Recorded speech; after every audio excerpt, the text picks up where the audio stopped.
Hey, hello, this is Zachary from Zachary 3D Prints here on Friday evening. Today we are going to continue with the iFactory one. Oh yeah. Anyways, so how is everybody doing? Steph, can't wait to see you finish and print. Ooh. I'm not really sure if it is going to happen in this stream though.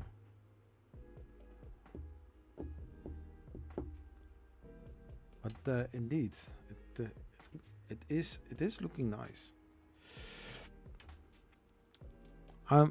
So far the cleanness. I will mention it several times this evening because there are some people dropping in later on, and then I have the tendency to repeat what I said 40 times before.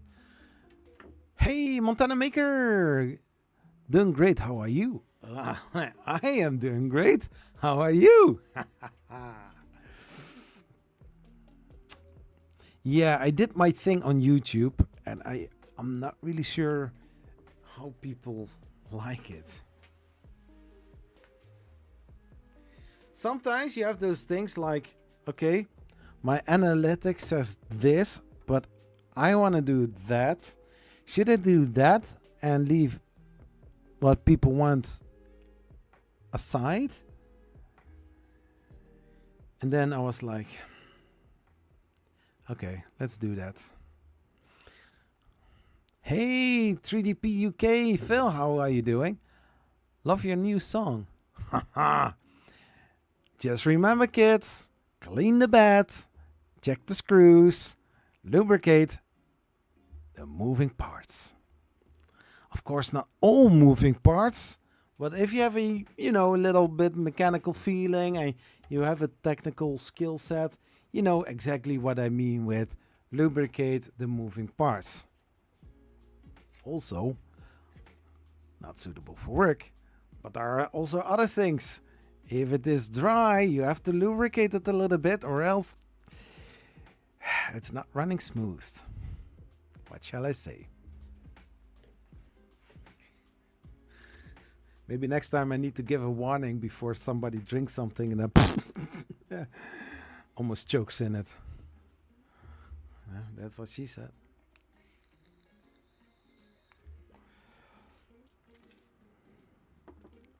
Yeah, so this week I released a video and I had totally no idea how it was going to do, how it was going to perform. It's not a viral video, but for the channel, it's not doing too bad. 1.4 million views. That would be insane. 1.6k views. That's good. And the little maintenance song YouTube short. Yeah, 463. So that is amazing. Yeah, so today the Prusa slicer height explained. It was a bit sketchy. Ooh, Montana Maker, thank you for the super chat. $10. You are amazing. Hey, HVAC, how are you doing, Sergio? Good to see you, man. Oh my God, is Zachary 3D Prints online? Peter, yes, I'm online. I'm there. You are there. I'm here. You are there. Something like that. Yeah, the Prusa layer heights. It is a little bit sketchy video. I know, because that is what you get if you are working with a script before actually do the prints. I was very curious how much, because maybe you also saw it on many slices, like, okay, I will do the 0.20, let's keep it safe, or maybe 0.16 in some slices, And I was like, I see it all the time when I was doing when I sliced models for the poor man's Prusa and the 5-stack Prusa printer. I saw 0.05 and I was like, ultra details? I am curious. So I did do a little bit digging, you know, going for the ultra details, you know, making a nice script out of it. So therefore you saw me a little bit maybe reading, I don't know. I used a I used the teleprompter for the first time. Woohoo! I still need to get along with that. But hey, I'm working on improving my skill set. But then I was slicing all the models, and then I put them on the SD card, put them on the printer, and then let them run. But you know, having a full-time job, trying to push out 2 videos a week, I know maybe it's a little bit too much per week, but I need to do this. I need to push my own boundaries, let's say it like that. So I had some gold silk filament from Surprise, and I started with the first one, the first bench. I wanted to do a print that was easy to print, not too much overhangs, not too very crazy, and I was like, you know, let's go for the Wonder Woman bust. I scaled it from 100% to 50%. I sliced it for 0.05 ultra detail. Almost 13 hours. I was like, I'm not going to make it in time for the Friday publication. So I had a deadline. So I was like, you know, let's do a Benji. Let's do that instead. Everybody knows it. You don't need to have any supports. You can just let it run, no problem whatsoever. And lo and behold, yes, you don't see any layer lines, but you need to think about it. If you never did any support on a model at 0.20, you might reconsidering using supports in 0.05, because that is one of the lessons I have learned. Also, cooling down a little bit. Instead of having 215 or 210 for your normal 0.20 profile on your slicer, go for 0.5, a little bit less oozing, because I had a lot of strings on there.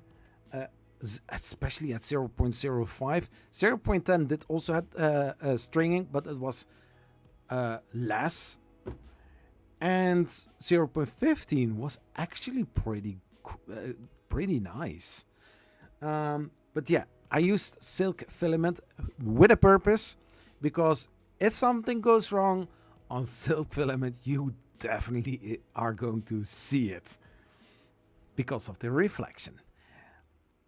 Hey, Dell's Logo 3D Printing, how are you doing? Good evening, sir. Or woman, I don't know. I assume that most people here in the chat are guys. But so yeah, 0.05, I will make another video more about the tuning, so that the people are going to comment on that, are going to be, you know, more understandable, something like that. But these type of videos are also taking a lot of time, because the longest print time for the Benji was 6-7 hours. The 0.10 was like 3 hours. 0.15 was like 1 hour and 20 minutes. Yeah, 0.20 was like 40, no, not 45, was 1 hour, 5 minutes or so. I don't know. But anyways, first time using a script, for me, it was completely new. I had to try that. Yeah. I want to make videos that are, yeah, useful, where people can learn something about it. Maybe helping people with troubleshooting, or maybe doing some entertaining stuff. But yeah, who wants to see that? Oh, especially, by the way, for everybody who has a YouTube channel membership and or Patreon, I'm going to release some never seen footage before. And no, for some people, not the kinky stuff, not the OnlyFans stuff. I'm not going to do that yet. You have to wait for that. I'm going to put in some cuts scenes that that are not suitable for YouTube. Yeah, not suitable for work. No, not suitable for YouTube. I mean, yeah, sometimes bloopers can be fun, but if you always cut them out, you still have them on the drive. Why not making a whole compilation of it? Yeah. And something like the maintenance song, the 3D printing maintenance song. Clean the bed, check the screws, lubricate the moving parts.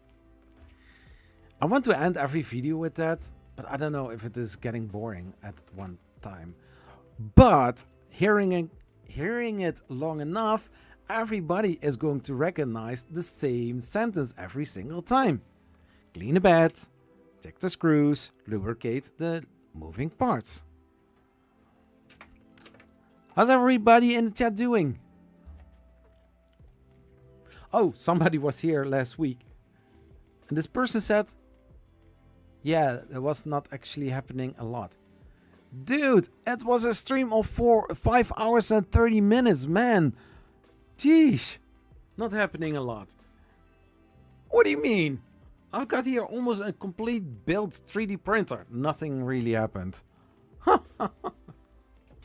It's almost like you know you did something that you were not supposed to do, and then you say to the opposite or your partner, you say like, nothing happened. No, really, nothing happened. Yeah. Make that your wife wise. Oh. What is everybody's plan for the weekend? Can I like this? Ooh, I can like that. Haha.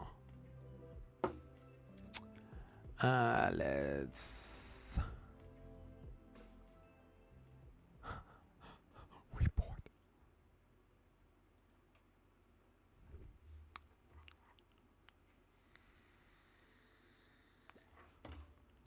Also, this week I posted, I think, 2 shorts, YouTube shorts, or 1, I don't know, and also posting more community posts. So what are you doing on the printer? Well, I'm leaning my arm on it. Yeah, check. It's my armrest, basically. As little as possible. What are you going to do this weekend? As little as possible. Dude, that sounds amazing. I'm currently printing a full-size Darth Vader. Ooh. Okay. Obviously, Darth Vader is black, and probably you will be using black filament. But I'm going to ask it anyway. Which kind of filament color are you going to use for it? And if it isn't black, are you going to paint it afterwards? I think if I'm seeing your channel name or your username, I think you're going to prime it, sand it, paper it. I'm going to paper Darth Vader. Yeah, why? Yeah, because I can. Putting all post-it notes on it, black ones, of course. I've been enjoying the shorts. Oh, cool. How many did you see? Just that 1 or 2? Yeah, I try to post as much as I can, but I want to put out useful content. Does that sound weird? I did Eastman Darth Vader in gray and then prime and paint it silver. Ooh, That sounds so cool. Black, but I'm gonna someone who paints it. That sounds also great. I'm not a master in airbrushing my models. I try to, like Tifa right here was one of my first prints that I actually primed and painted. I still need to get in there. The PS1 tip was really good. Oh, thank you. I gave away my Ender 3 V2 to my friend and now waiting for the call where he is going to ask things he could easily find on YouTube. Dude, that is a true point. I mean, basically, my YouTube existence in a nutshell, I bought my first 3D print in 2018. It was a crap 3D printer, plywood, a Prusa CTC clone 3D printer. No, not a CTC clone from Prusa. No, a CTC Prusa clone, and it was terrible. And I almost wanted to quit with 3D printing.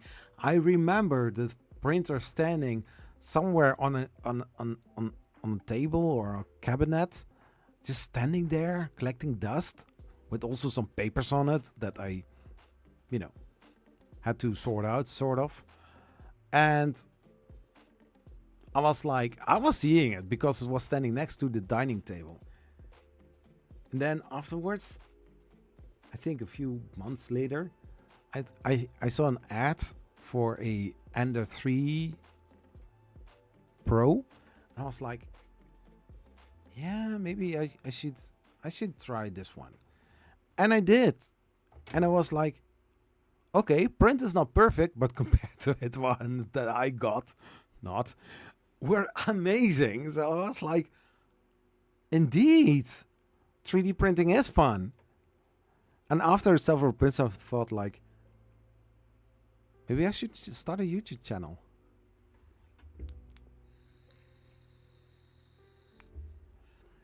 Back then, it was called Zachary High Tech YouTube channel. Basically, everything about gadgets and gaming, 3D printing, also some talks, chats, stuff like that. A lot of BS also. But yeah, different kind of niches in one channel doesn't work. And then I decided on the 13th of July 2019 to start with 3D printing channel. And at first it was really going slow, very slow. But a year later, my channel was monetized. It was crazy. I had the Creality Ender 3 V2 for a while. It was a great printer. I printed quite a lot with it, and afterwards, because I was buying new ones, I was getting new ones. I was like, you know what? I will give it away, this one.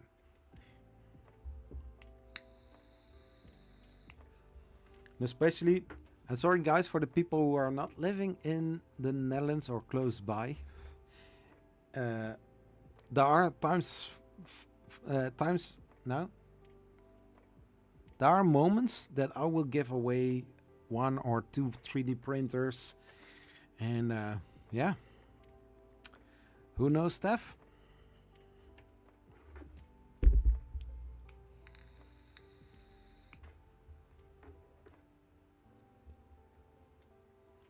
No, you cannot see that.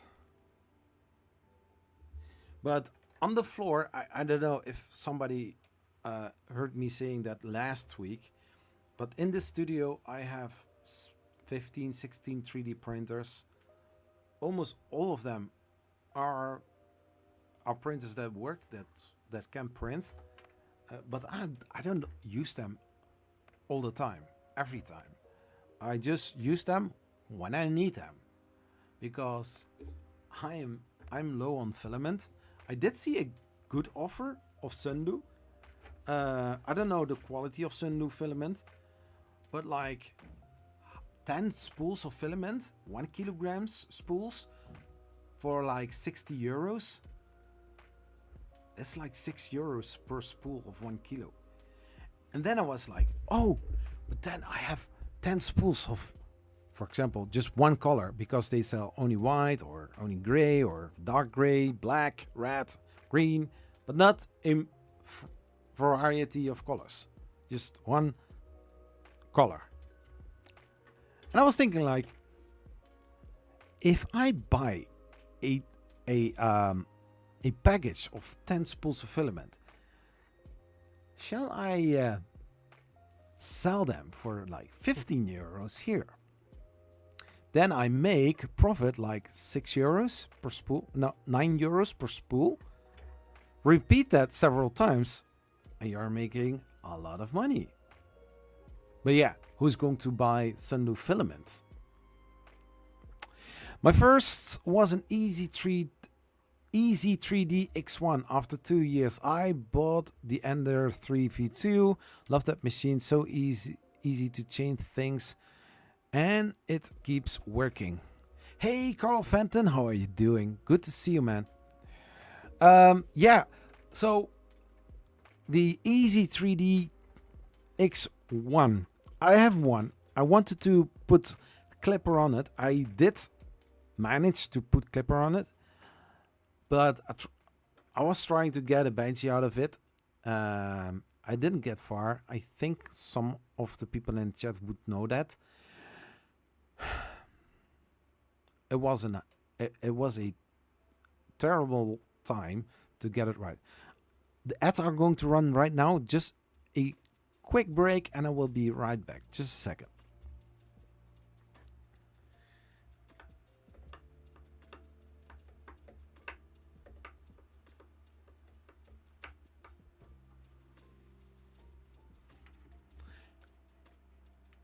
If people are back from the ads, please let me know.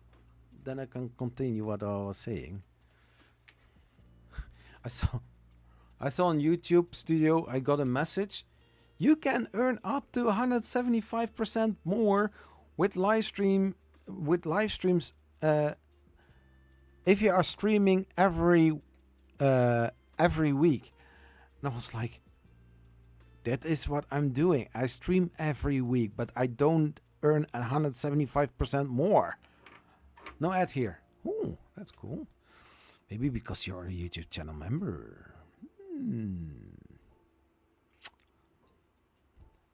So yeah, people are asking me, because I did manage to get a display working on my X1.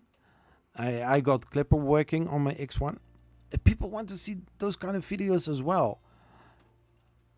But I'm wondering, some of those things are taking a lot of time in order to do them. And basically, if you bought a brand new X1, K9, whatever, if you are going to flash the board and it goes wrong, there's no point for turning back. You cannot turn back to the original state. And then what is going to happen? I will get a lot of frustrated viewers that didn't get anything or that missed something.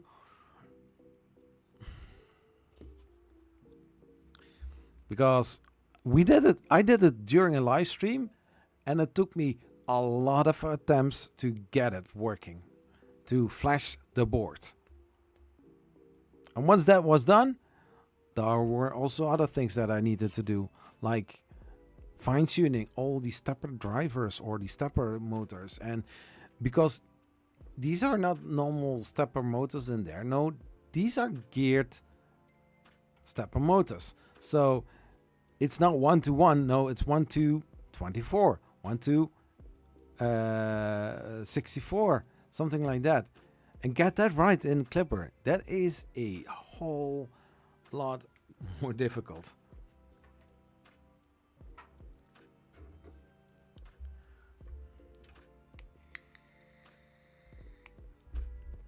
Sonic Pad makes it so much easier nowadays. Yeah, I did upgrade the Easy Treat with heated bed. Haha, such a waste. Yeah, people are forgetting that the Easy 3D is a kid's 3D printer. It's not made for adults. Yes, you can buy one. Just print the things that you can print with it, and if you want to get more, or you want to get more things out of a 3D printer, please, for the love of God, don't buy the Easy 3D. Don't do that.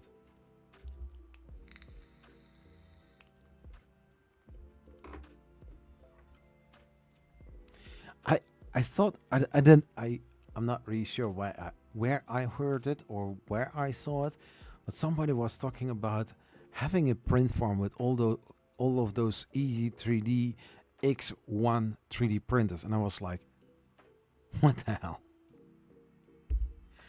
Why would you do something like that? Oh, because the printer is cheap. Well, let me tell you something. Why not buying one Bambu Labs P1P or an P1S at like, what's the build volume? 100 times 100. That is 220 to 230. You know how many models you can print on a print bed on from the P1S? Because basically everything you print will be in a small space, and you can print a whole print bed filled with single color or even multicolor prints, and making a whole lot more profit. I mean, like, if you think about it, one Easy 3D printer X1 cost like €100. Let's say the old days are reviving, and this 3D printer is like still $100. You pay 10 of them, and you think like, oh, I've got a cheap printing farm. I've got 10 of those X1s standing here, and they are printing all the same model. Yeah, cool, nice. To keep that in mind, you entrepreneur. I have one Bambu Labs P1S with AMS for the same amount of money, or even less than that, because this one was like €110. Nowadays, the X1, Easy 3D X1, costs 110, 120, even €150. That small, popular, less than €100 printer. With the Bambu Labs P1S, you can print a bed filled with small miniature things that you would print on the Easy 3D X1 in even less time than all your 10 cheap ass printers printing the same model, single color. Makes no sense. Just buy here, Carl Fenton. Listen to what he says. Just buy the A1, even cheaper.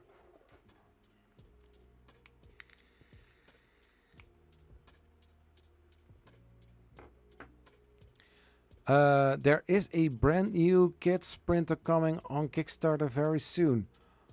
How is that one called?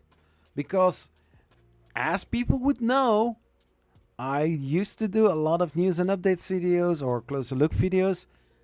That ain't happening anymore. No.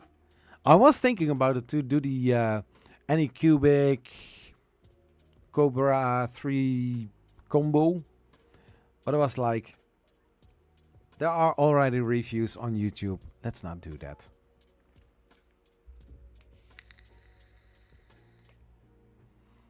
The X7 is now 66 on Ali.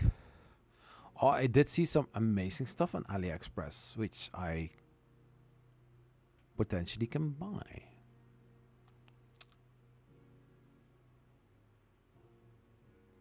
I love my A1 Mini. I don't have one. Recently, I think Bambu Labs has me in the scope, because I posted a thing on Twitter. Yes, I call it Twitter, not X, Twitter. I I had this cat mask printed for my daughter. It was finished on Tuesday, and I was test fitting it. I held it in front of my face. I took a nice picture with my phone, and it was amazing. I was like, oh, put it on Twitter, and then the next day, Bamboo Labs did repost it. They did like it. I got my cutie spare parts of AliExpress. Ooh, cool. So you are not working on the belt printer? Of course I'm going to work on that. It's in the title. There are two things that I usually do during live streams. If you're not familiar with it, let me introduce. Sometimes I do talk, and sometimes I do talk and do stuff. And in this case, I'm going to work on the reassembly of the iFactory 1 belt 3D printer. And it is also called the 3D Print Talk. So, and you know how it goes sometimes with also meeting up with people. If you have a meetup with a purpose, you know, like talking about the latest 3D printers, stuff like that. Before everybody is going to talk about the latest 3D printers, what they do? They talk about their passion. That's what we do. Hey, Tunkai! How are you doing? Welcome to the stream, man.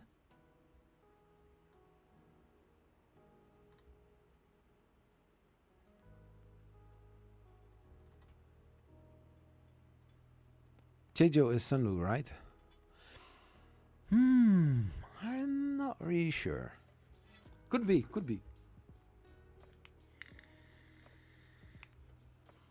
There are so many brands selling filament, normal filament and filament as white label.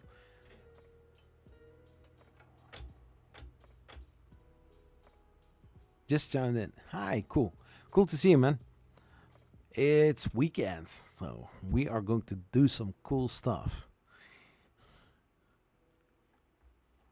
Yeah, so last week I did mention it. The iFactory 1 was a Kickstarter campaign 3D printer back in, yes, 2020. 4 years old.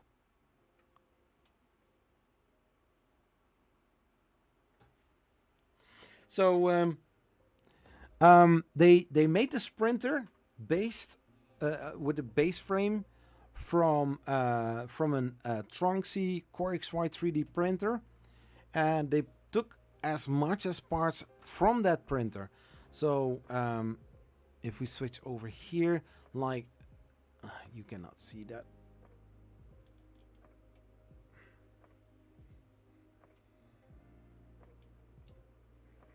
So like these sides are from the printer. This gantry, the hot end that was here on there before was from the Tronxy. This, because it has those weird holes here, these they come also from that same 3D printer. Here in the middle was a heated bed, still is a heated bed, but had 6 points where it was attached to this whole frame. And the reason why those holes are here, these were the holes where the thick lead screws were sitting in, and here in the middle was a stepper motor. Those stepper motors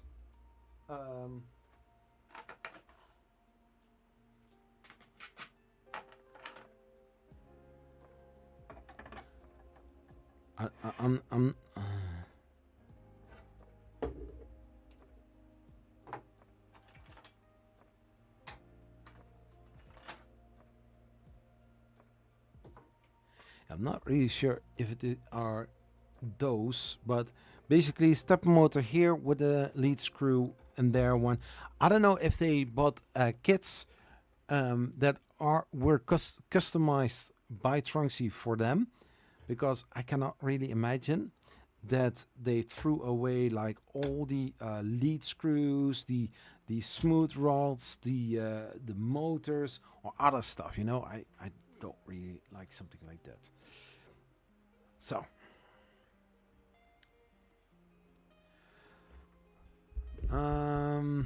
I've tried Peggy from Joe. It was great, but I'm using Sunlu ABS mostly. Ooh. I did not try PETG yet.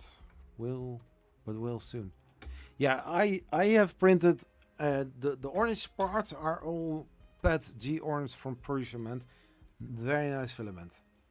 I like the bright orange color. So let's get into the assembly. I need to check where I am exactly are. Yeah, last week we were very busy getting those motors are also from the Tronxy, but they had a little bracket and it was very hard to get the screw that is on the side into this aluminum or aluminium 2020 extrusion. So I have tied this with zip ties so that this keeps up. So that is nice. 55 euros for 5 spools. I did see from Sunlu 55 euros for 10 spools of PLA filament. All the same color, but if you're building a sculpture, stuff like that, that is nice. So basically, this part is all done. Tension. Here it's pointing to the to tightening the tensioners. Basically, put them in a certain angle so that like an eccentric nut, you know, that if you pull it, then it will stay very strong, and you will get some very nice smooth running gantry. So I don't need to do that. Then so step 13. Step 13 is for the underframe. I also had that one, and then they say like, oh, you need to put those brackets on there. I have done that as well, closing it off. Then put the whole frame in there, and then use screws. Check the screws, and you know, attach it there. Then we installed the power supply with the controller box. I made sure that all wires were sticking out again, because last thing you want is that nobody is seeing me actually. So basically the last thing that you want is you know, wires are inside of the controller box casing, and you know, you need to get it out. So the belt path I also have done. I didn't cut them. I only cut away the zip ties. I cut away the zip ties, making sure to pull them, pull the right tension, following the belt path. The only thing that I was thinking about when working this week, the printer is standing basically here next to me on the table, and I was looking at it and I was like, what if I'm going to use some bigger rolls, like the ones that you find on the Prusa 3D printers, you know, the flanged bearings with the higher flange, so that the belts are keeping within the space, because these are plastic, and if the gantry is all the way down, you have the possibility to just like put the timing belt out. You don't want to have that. So that is one thing. So I need to order 8 of them. So 4 down and 4 up makes 8. So hey Jerry 3D HP, welcome. So those are, I am going to change maybe in the future. I don't know if I'm going when I'm going to do that. I saw some on a Dutch website called 123d.nl, but they are like €5.50 per piece, and I need 8. I was not going to pay like 40 plus euros for something like that. Come on.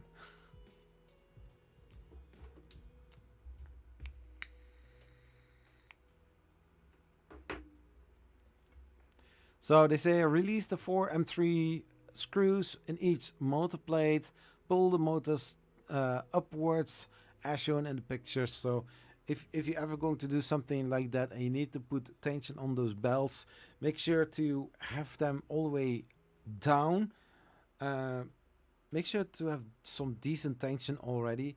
And if you are going to tighten the the screws, just pull it backwards as strongly as possible so that tension is on the belt, and then tighten the motor tight.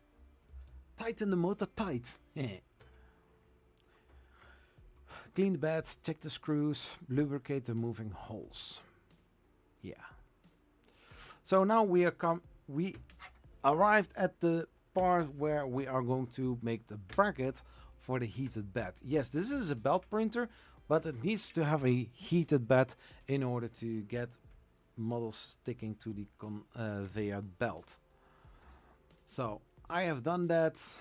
So basically what you are seeing here, and then you are going to attach those square bar plates or square plates, making sure that there is this is going to be the exit. So models are being printed here, belt is running that direction, belt is running in that direction, and so later on here comes the big acrylic panel to scrape off the model when it is printing in the end. So here is exactly the story what I just told. I'm not going to use that plate. I'm going to design my own, and I'm going to attach it like there. It's something that it's not required yet. So if I do need it when I'm going to run the printer, yes, I will attach it. But now at this moment, I'm not going to do that. So yeah, heated beds and belts. So now, because if you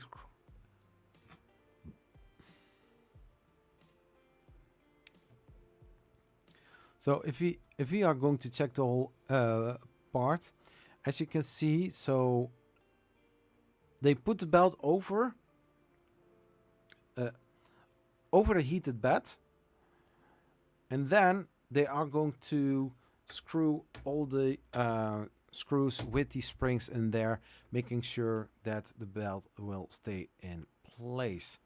Then they put those 2040 aluminum extrusions underneath, and then you are going to attach it. So that is the part that I'm going to do. Yeah, let's have some.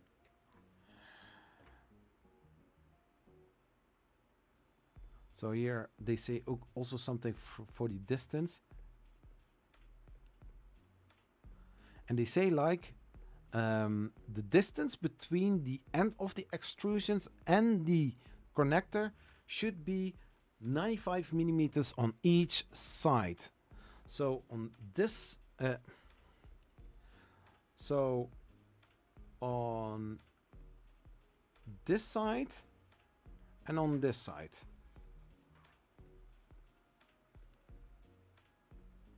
Right?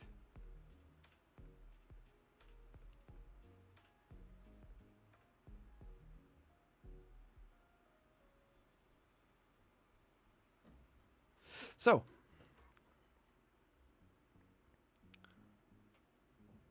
I will try to keep this in here. I need to attach it with the, yeah, here we go again, with the T-nuts. And yeah.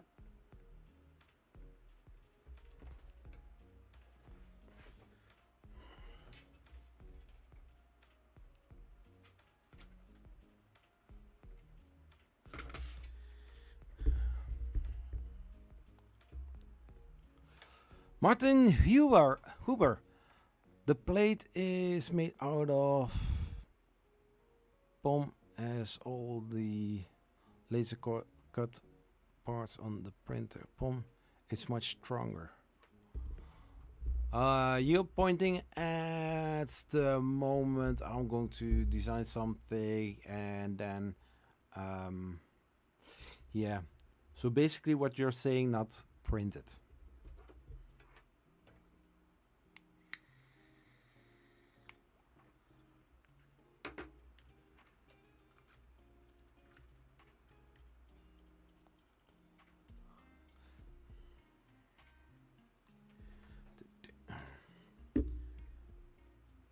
So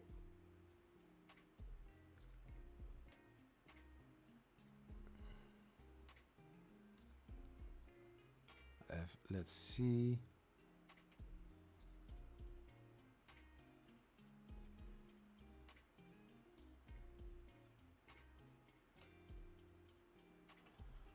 Are those loaded?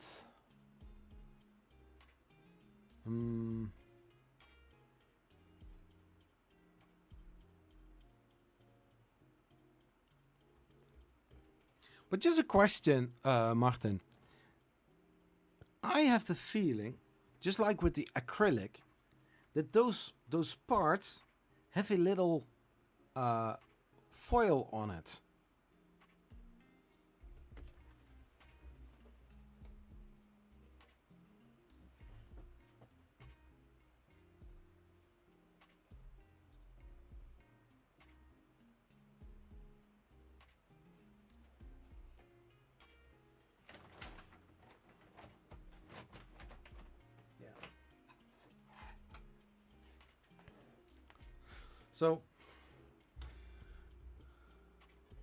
So if I'm looking to one of those sides, is this the same material as the other plates?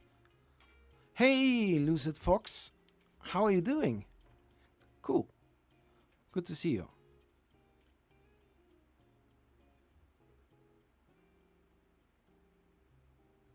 Because I have the feeling that there is still a protective layer on it. It feels like something is sticking out a little bit. If you can peel it off.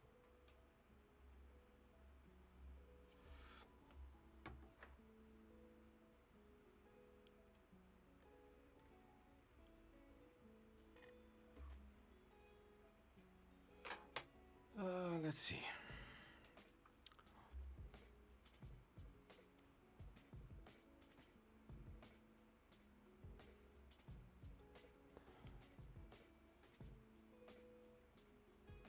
Okay. They should not have foil on them. Why they should not?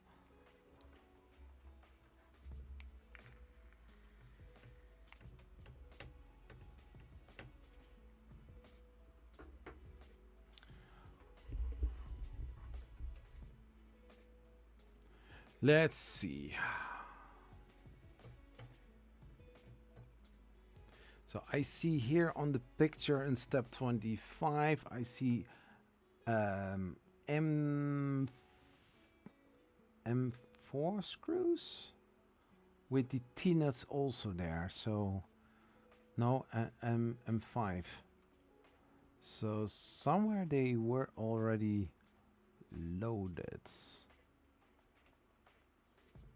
Yeah, so we have in step 23, we have the connector bar.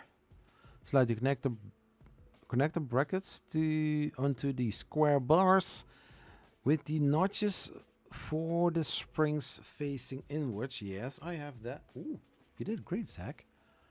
Oh, thank you. And then comes in step 24, the metal plate with holes. Yes. On one side, M12 screws, or M4 times 12. On the other side, M4 times 20. Mount the plate on the side with the two additional threads. Plate? Addition. Oh, wait. Wait, what?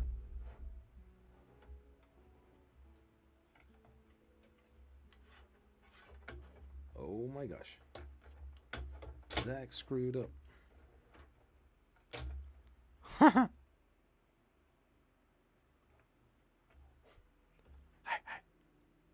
We can cheat. But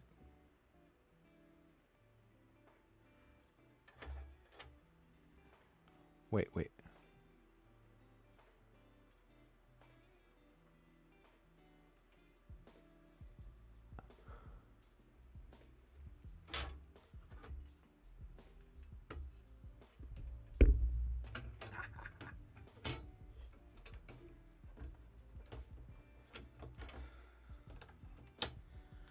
So, oh my gosh, that was difficult.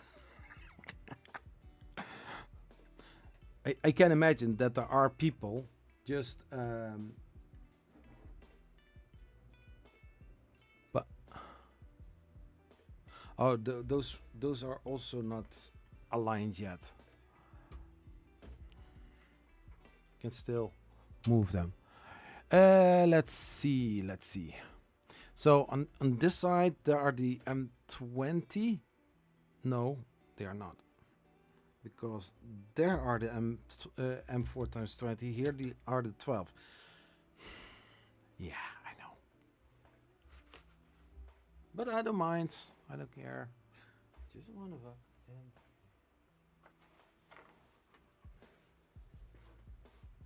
Screwdriver.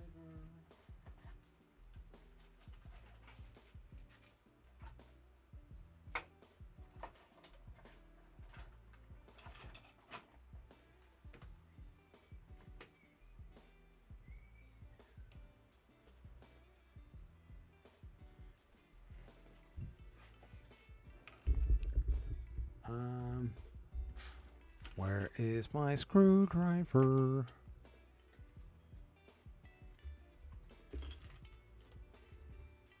Also fine, then I will do it like this. Then the old-fashioned way. Haha. You call me old? No problem.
So.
Let's see.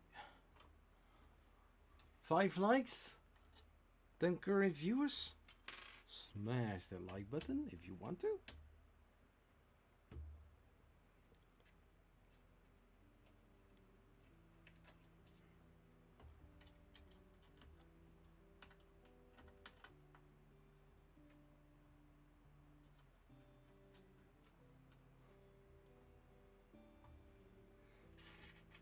So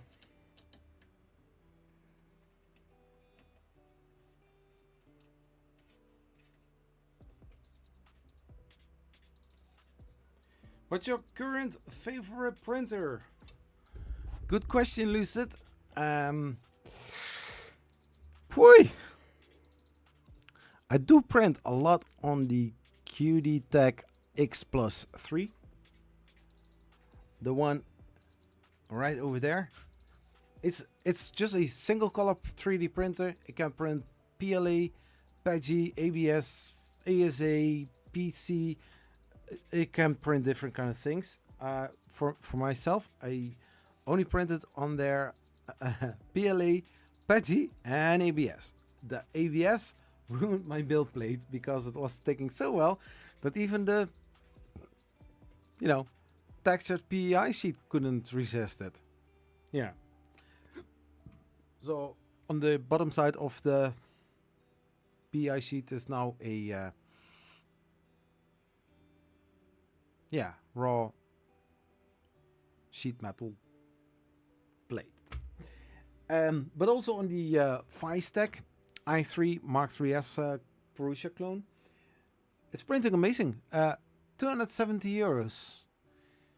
I was generally thinking about it to buy another one, but no.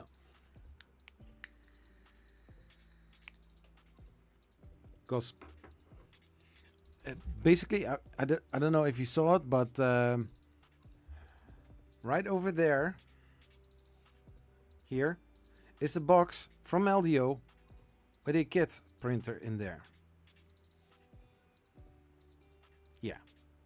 So I don't need to buy a new 3D printer yet. I more like filament, saving money for another plane ticket for going to 3D Printopia, including the airline ticket, the hotel, and also rent a car. Oh no, Core XY? Yeah, that the X Plus 3 is a Core XY printer, and it is fast. I also have the P1S here, but if I want to print something on a printer, I tend to choose the QD Tech for that. I know that there is also the X Max or the X Plus, no X Max 3, the bigger size. I think 300 or 330. I know several people that has it, but I also heard a lot of people having issues with that one. I personally, except for the build plate, I didn't have any issue. I will be at 3D Printopia. That's coming up. Yeah, cool. Lucid Folks. Oh yeah, I remember. Yeah. No, yeah. I mean, I want to go at least to 3 events per year outside of the Netherlands or outside of Europe, basically. So this year I'm going for a second time in the US. Open source. It sounds so amazing. I really want to go there, but like 200 euros for the ticket.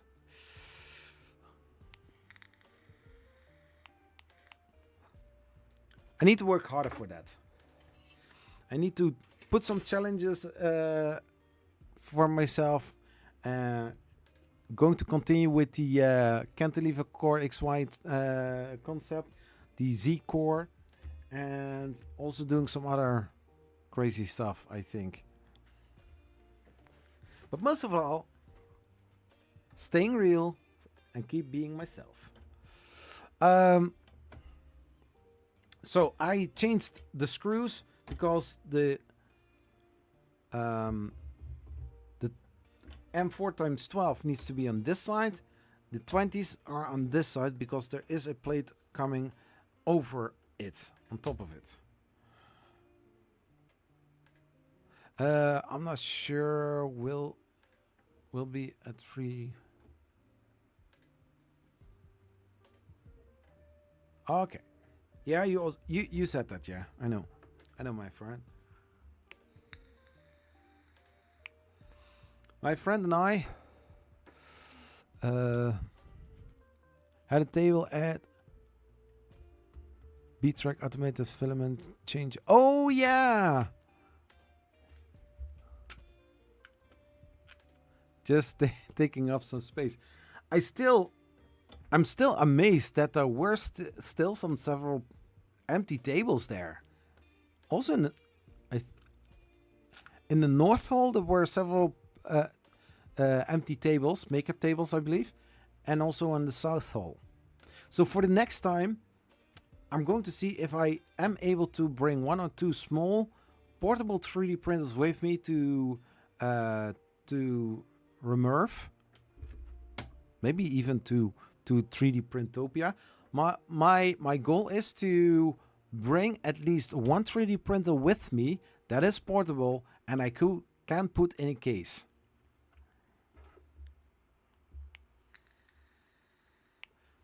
And also thinking about it, that 3D Printopia is in end of September, month 9. We are at end of month 5.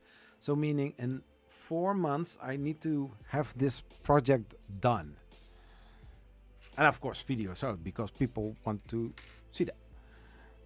But it is going to be based on the Easy 3D K9. And no, it's not the dog. It's a similar concept, modular axis. But I am going to design everything from scratch. I'm going to use pancake stepper motors with smaller timing belts, or maybe just the 6mm timing belts, Gates timing belts, heated bed, and maybe going for an aluminum build plate that is also being used for the Voron V0.1. I don't know if 0.2 is also using the same size. Hey Dale, how are you doing? Great to see you, man. So they want me to put the heated bed here, but I also need to do that. So let's do that. So we have 2, 4, 6, 8 holes.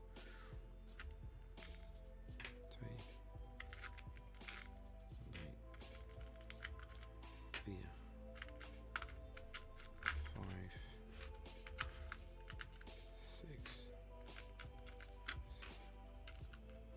8. Yes, perfect.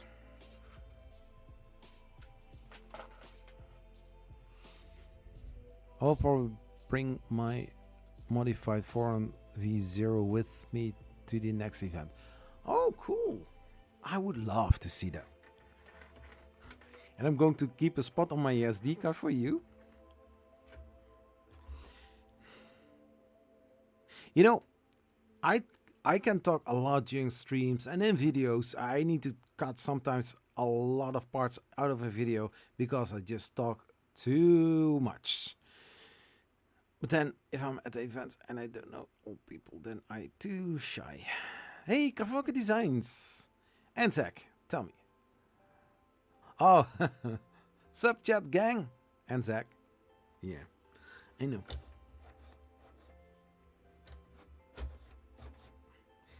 So I'm going to turn this upside down. Can I do that? So, like that. Oh my gosh. Ooh. Just look how it looks like. I like that. I need to do something with that.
Yeah, if I would have the possibility.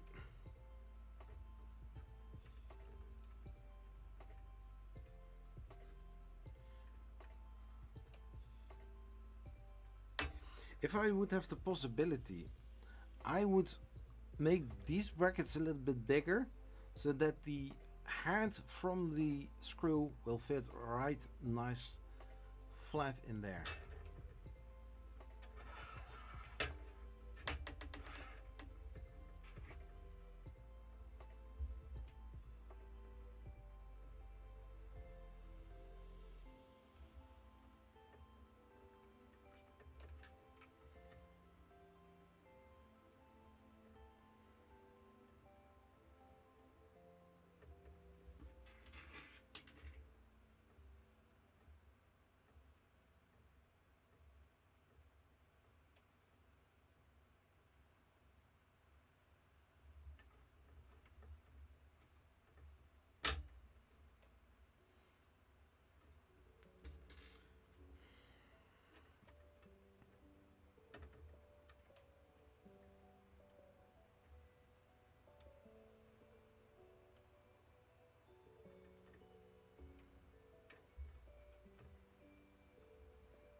First I take the one in the back. What machine is this again? This is the iFactory one. It's a belt 3D printer given by the 3D Printing Belgian. He was here a few weeks ago. We exchanged 3D printers. So I gave him a Kaiwu IDEX 3D printer. I gave him the Creality and the 3 S1 Pro. I gave him the G-Tech Miser M. And if I'm going to visit him next time, I will also bring the JG Maker Artist D Pro. Yeah, he has the previous version. So yeah, I think a fair trade. And next to this belt 3D printer, of course, he brought also the Prusa Bear 3D printer. A fully modified Prusa i3 Mark III's into a Bear. There's a big 3-tech board in there. There are some other components in there that were not originally there. And he brought the frame for the Pullman's Prusa, which is also kind of cool.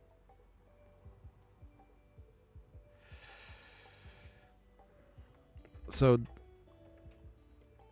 after I'm done with this one, the tedious part is going to come. I need to make sure that all of the T-nuts are in the horizontal position and then trying to fit it in there. I had the same similar issue with the under part of the frame. So yeah, it is going to be annoying. But hey. So these are the long ones, so I need to do the flip like that. Yeah, that looked fair. And then I just discovered that I cannot just put it over it. No problem. I will fix this. Oh, never mind. Can't read the title. Oh no, no problem, no problem. But it's a fun belt printer.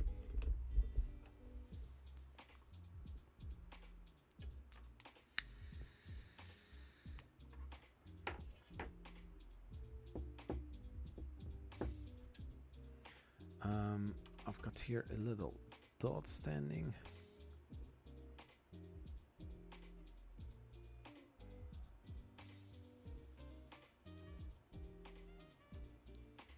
So currently 9 people watching, 7 likes. Thank you so much for liking this live stream.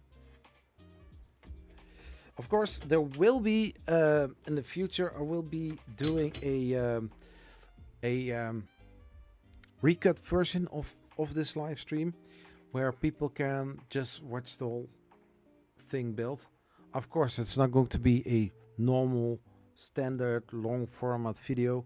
It's going to be cut in smaller parts or in time lapse, so people are not annoyed by the duration of a video.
I need to make sure that those T-nuts are not twisted, or else it is going to be pain to get them in the right order. But hey, that's okay.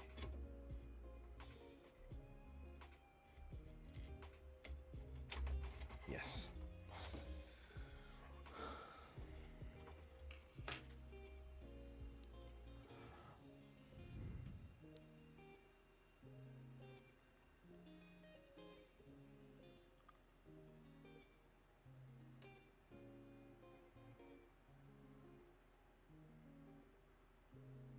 The belt is not going under this.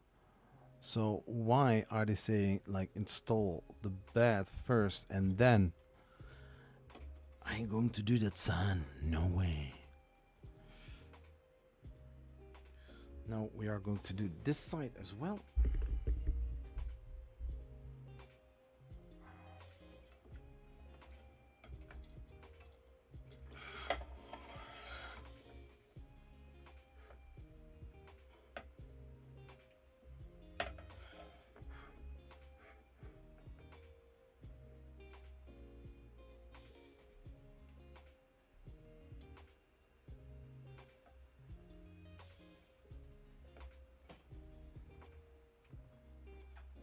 Wat was dat?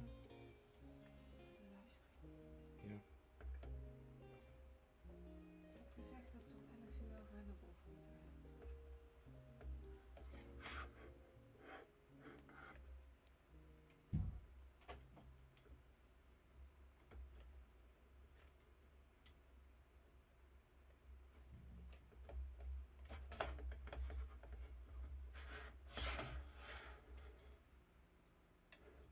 Zo.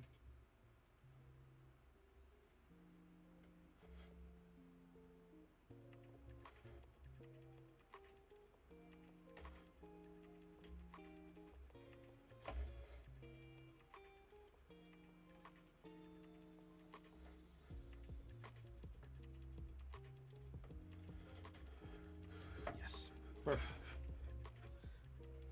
Yeah, because it is very tight on the over the extrusion, and the only thing that you need to make sure of is that you can slide it right in, because it's going nowhere. Oh yeah, it's going up and down, of course, but you know what I mean. So the plate I am not going to do yet. Then we get the heated bed. This is going to be fun because I want to have the cable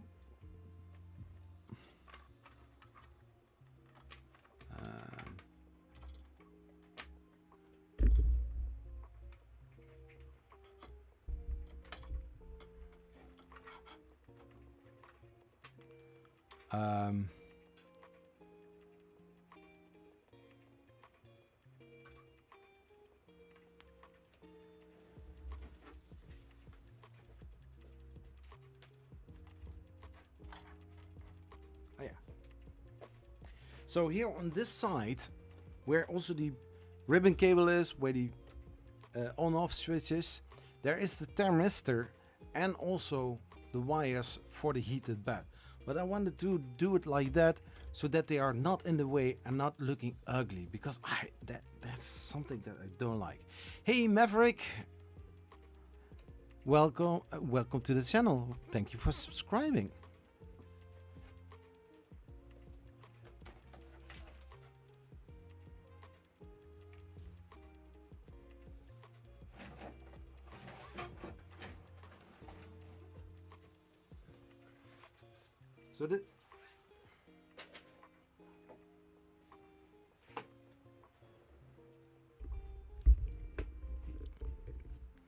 So this is the bed.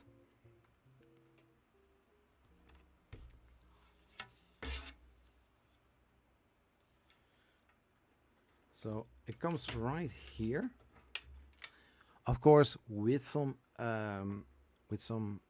springs, and also the bed.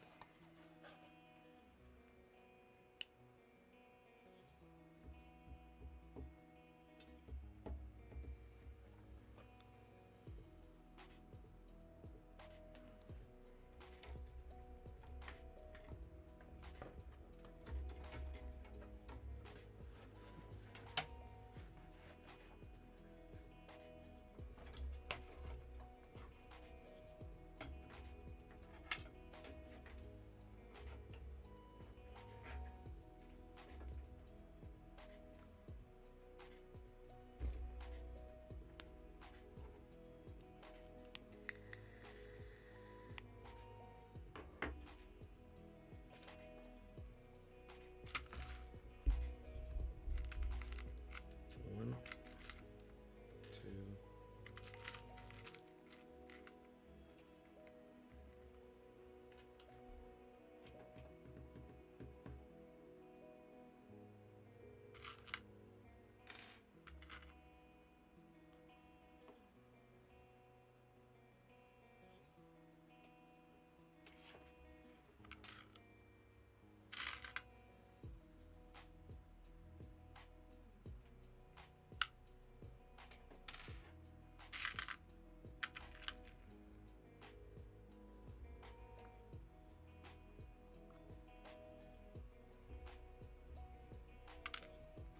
So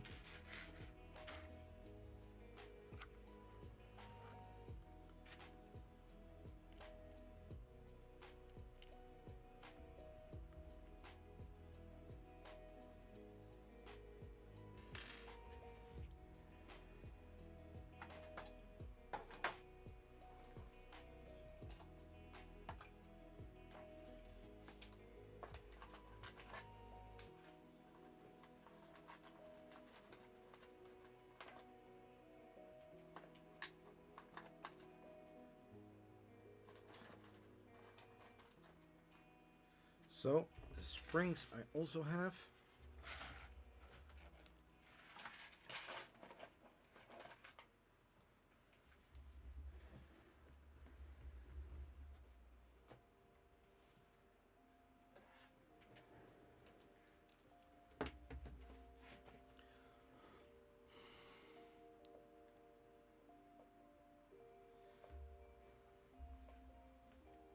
So how protected is the underside? Okay, so we have the bare metal and then we have a sticker over it. So that is how the heated bed works here in this case.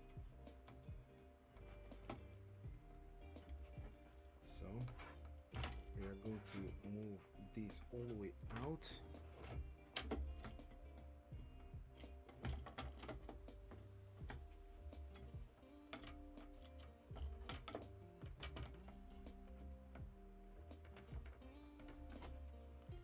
So, and this also all the way to the back.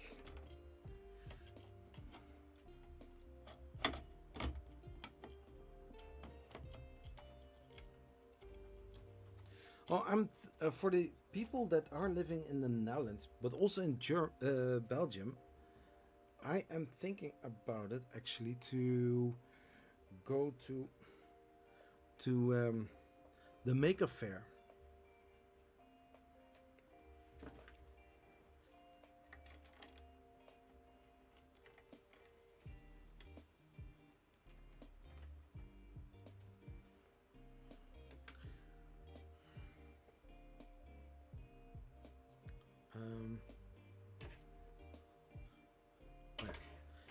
With my pry tool.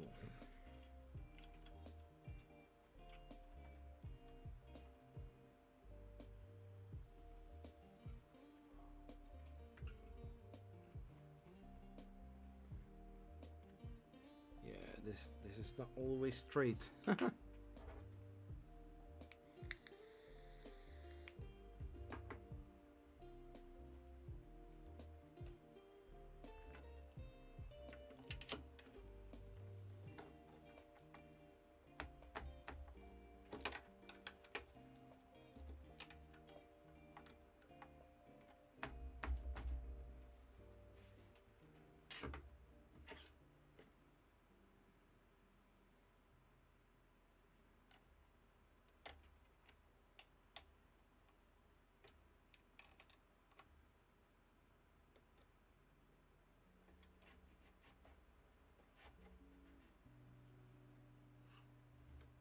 Just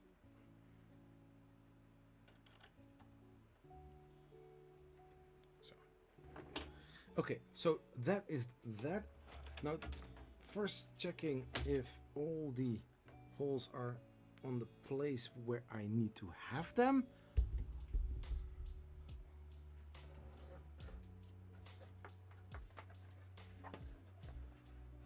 So, first thing that I do is first doing the ones that are furthest away, because I think that is making total sense. Making total sense, boy. Then we take the spring and we are going to put this little mate. And we are going to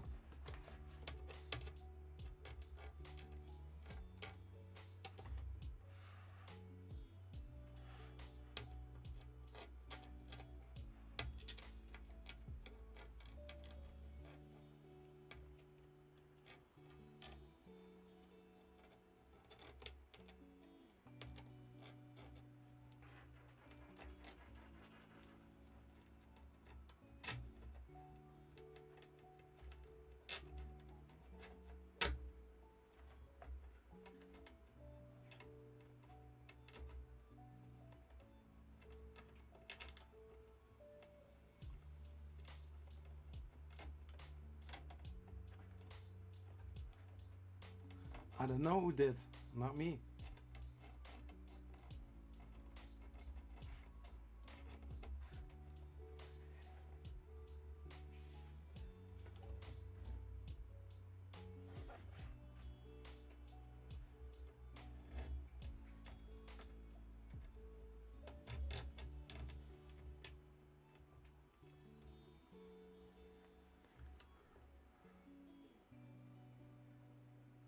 And nuts. No way, are the nuts going underneath?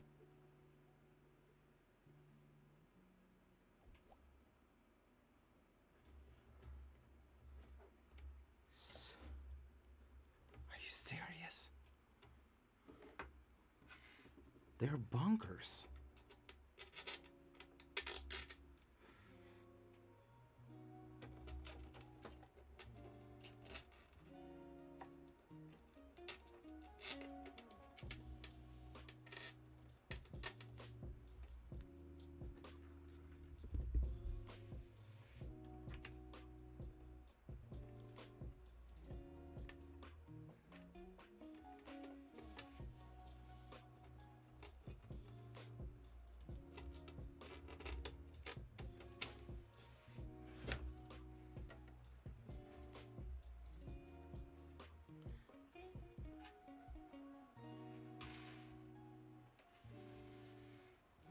Why not making threads in there?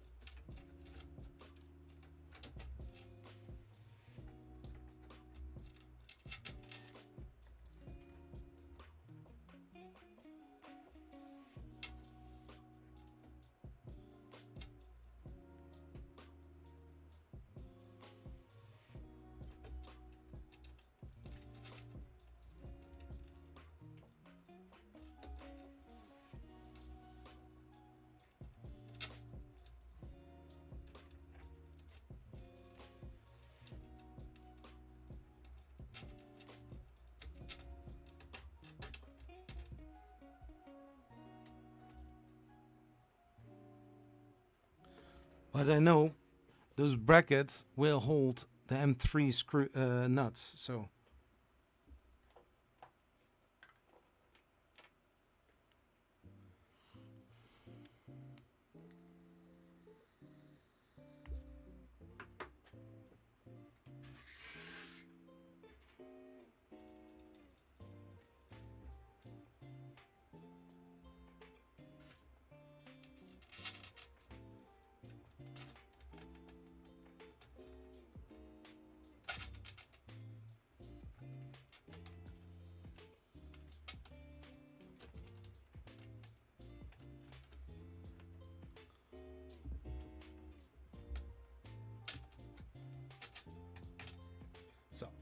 okay, all screws are in. Now I need to be very careful not to lift the bed too far up, or else I can, you know, rearrange it again, which I don't want.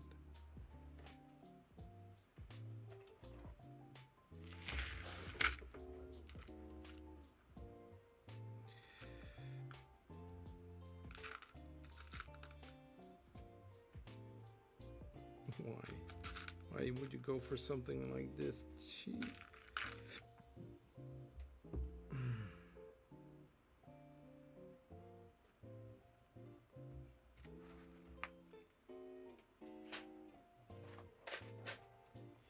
So basically what I'm going to do now, I have still the flexibility to move the bed to the front and to the back.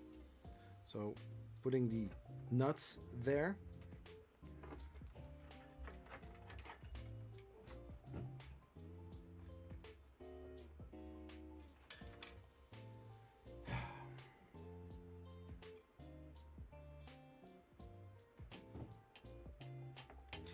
Luckily,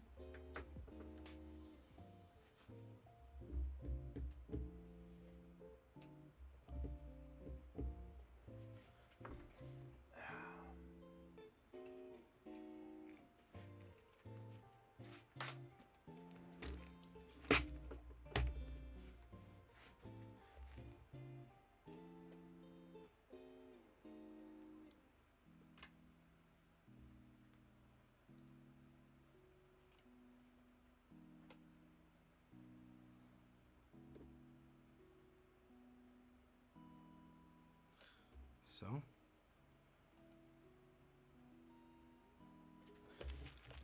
they always say work smarter, not harder, right?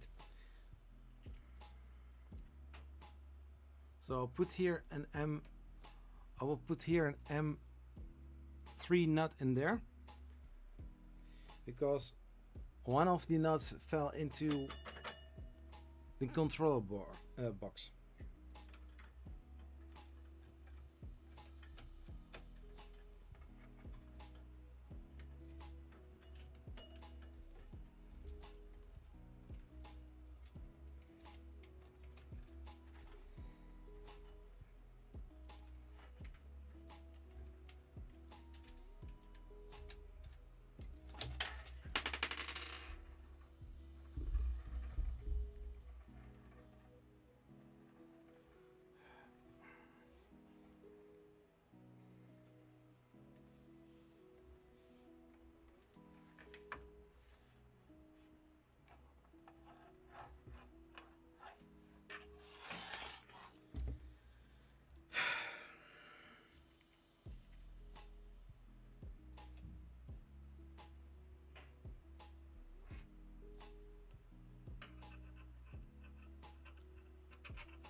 So, one screw is on there.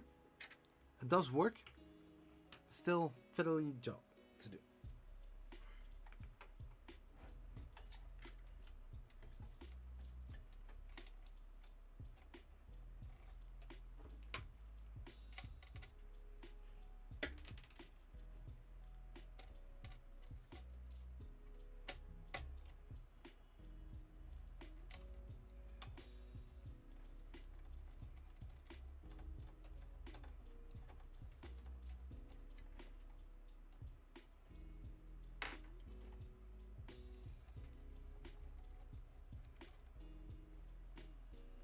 So that was number 2.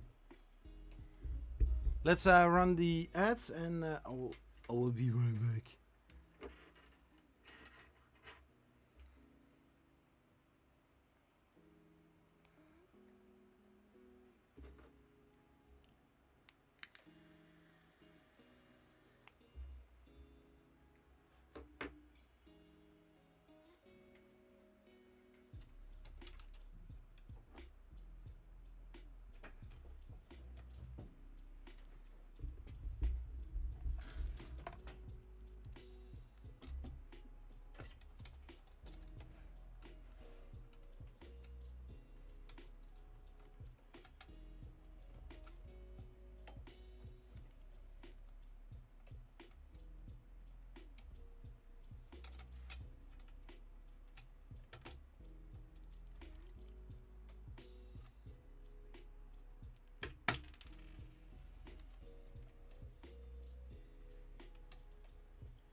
So now all of them are in there. Just like now, I'm not really sure if the nut fell into the holes, so I need to take the panels off. Hey, PC from Fleet, how are you doing? Welcome to this live stream.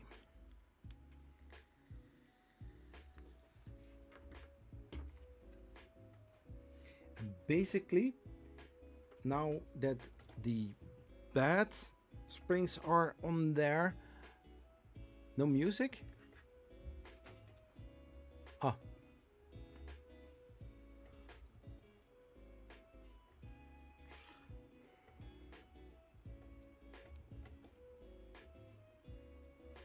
So here are some cutouts, and those are going to align with the heated bed. So if I'm going to move the extrusions both to the middle side, then you know,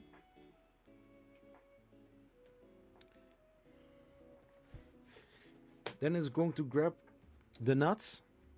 I know it sounds weird, but it does do that. And yeah. So these are spring loaded, so There will be tension on the backside of the nut, so the nut is being pulled upwards, so you get more friction to the metal part underneath, so the nut will not go spinning. Putting the dragon burner tool head and rails on my X1 side. Ooh.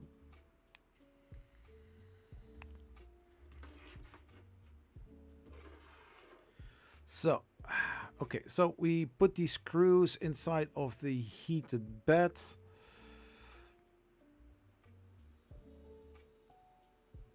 Yeah, and the heated bed must be positioned in such a way that the cables are at the front left. There's only one position. There's only one. But I want to make it nice. I want to make sure that it does not get caught by the belts, by some other things that are moving here. So I want to have it nice, if possible. Then step 27, we are going to attach it. Okay. Then we put the, they say here 40-20, but I always say 20-40 aluminum extrusions. Aluminum. The distance between the end of the extrusion and the connector should be 95 millimeter on each side. Yeah, so basically I'm going to attach the and then fingers crossed that it will be all right.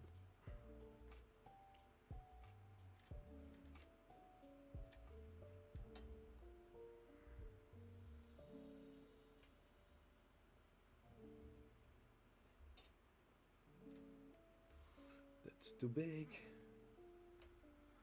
So I need to have this one then.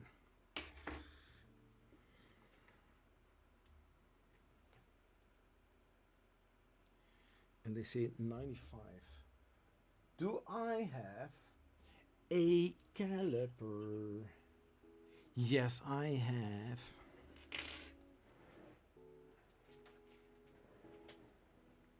Yeah, the cool part is if you have a caliper, 95 millimeters.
No, I will use the Allen key.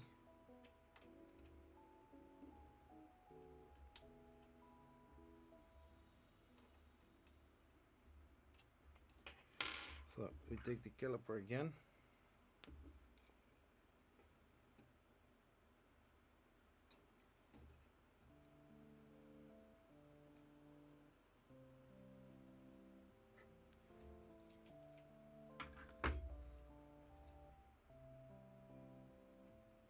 So that one is tight, so that's good.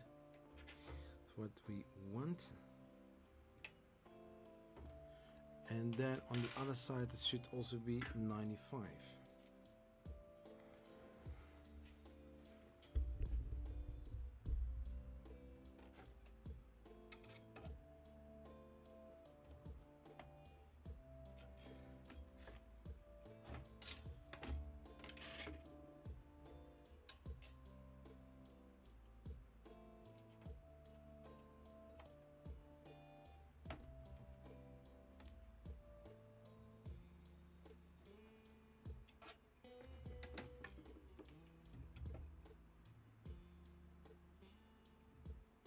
Yeah.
Yes, that's also great.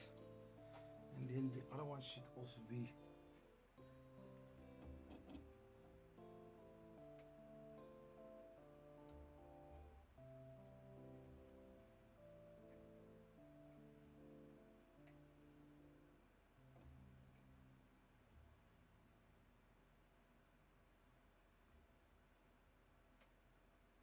yeah.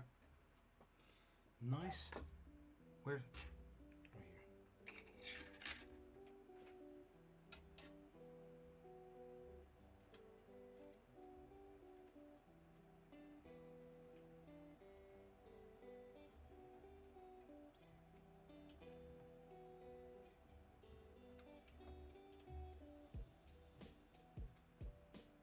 So now the undersides, because those are also. Hey, Guy the Jedi. I like that name, Guy the Jedi.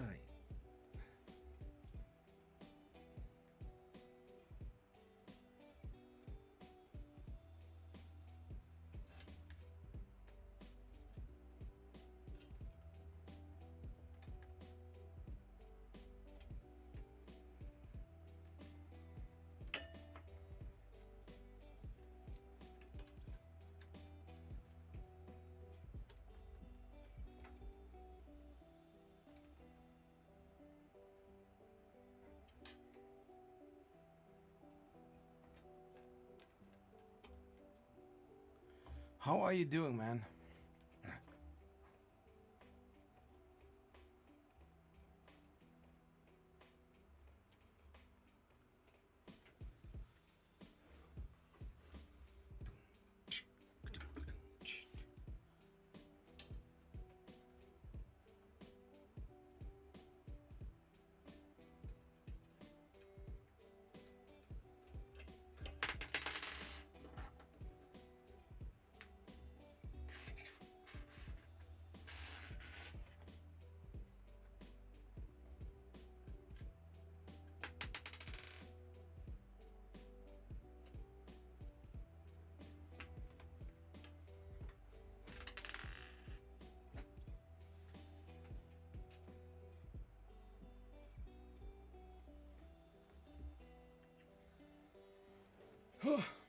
I'm good.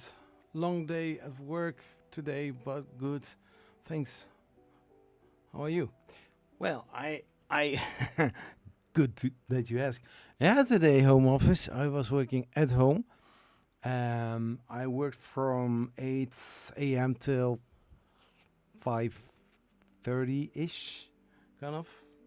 So also I had a long day. Not that it was terrible, but I was busy. I if I could duplicate myself or triple myself, man, still I would have hands too short, sort of.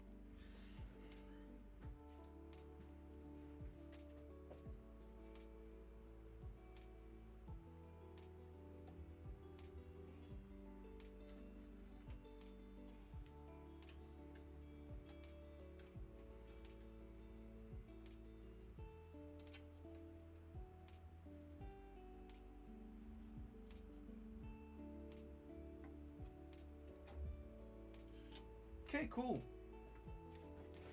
So what happened? The screws that I'm using are like 10, 12, and behind there is in the extrusion there are T-nuts. I prepared everything, put it in there, but on this side the screw fell out, and I was like, so if I put the screw inside of the bracket hole, would I be able to catch the T-nut? And so it did. It did grab the T-nut, and now it's tight. Nice, huh? So that's pretty cool. So elastation on there. Elastation, because we are going to move those parts soon, I guess.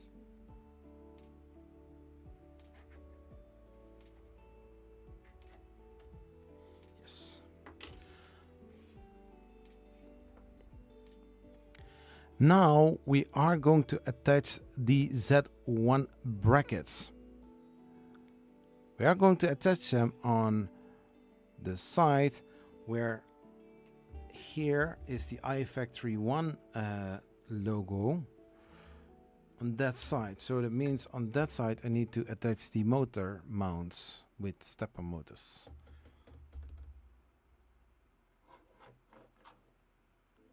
These two.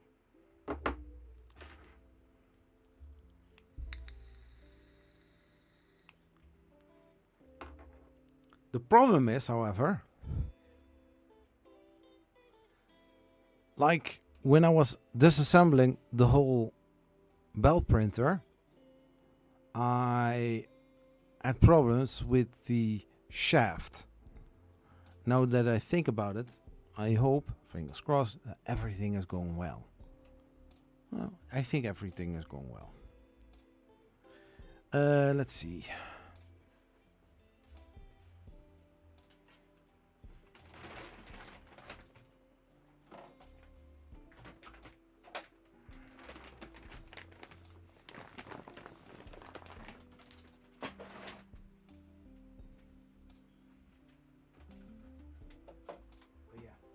Convenient. I put it on the ground.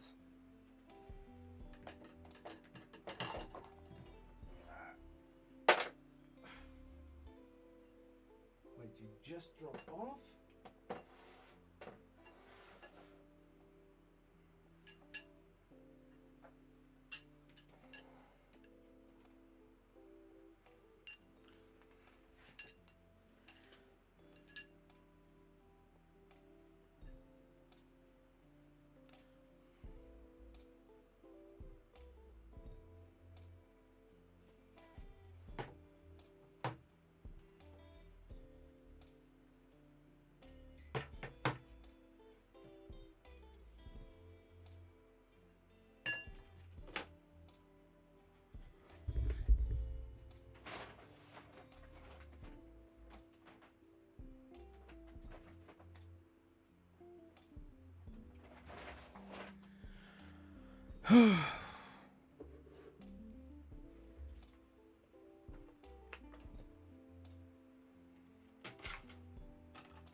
So we have the brackets.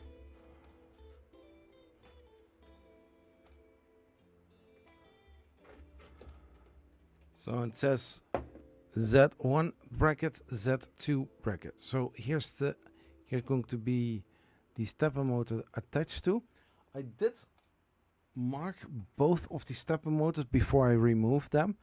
One is called Z1 and the other one is Z2. So this is Z1.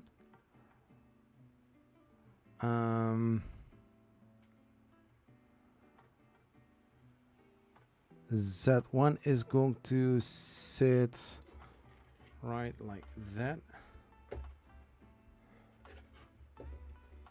And I'm going to put it like that, so as it was.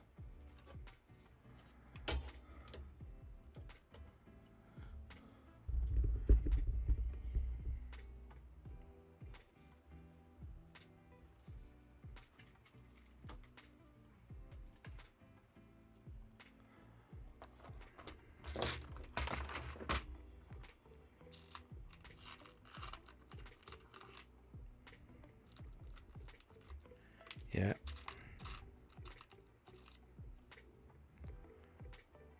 One, two,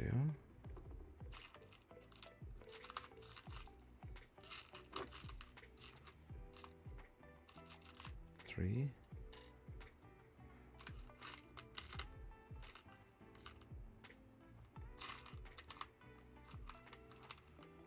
so I don't have enough screws to do that. Yes. So what I'm going to do, I'm going to use screws that I do have.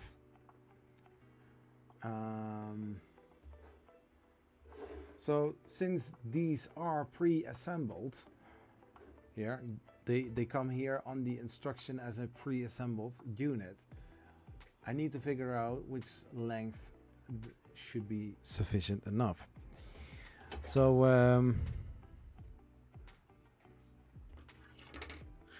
let's measure this.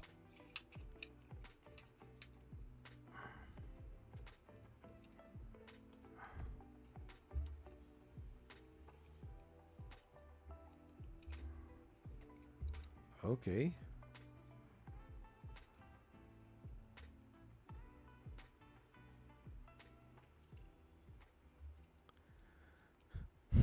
What the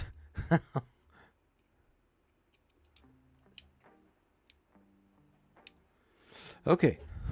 I thought like I'm not getting it out anymore. So this is 8. So I will need to measure how deep.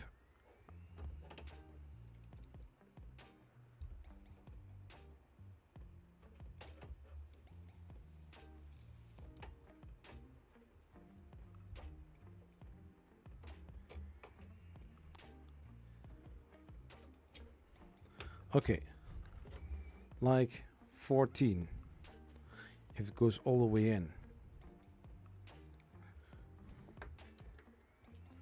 And these are like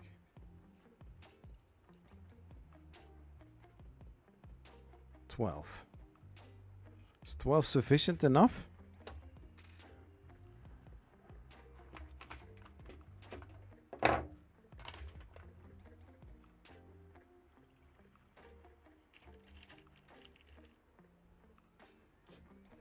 So I will drop the screw in there.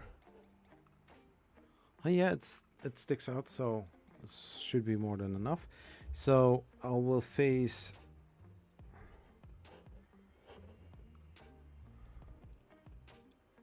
So if I attach it like that, less tension, more tension. Yeah.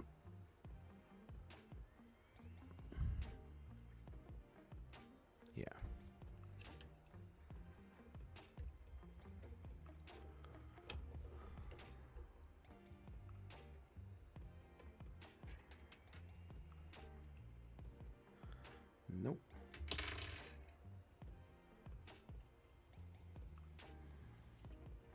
So.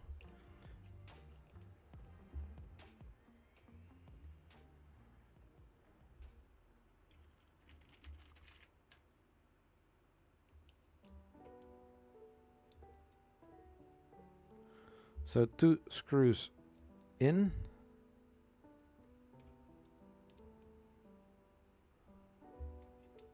A little bit loose. And then put it all the way to the other side.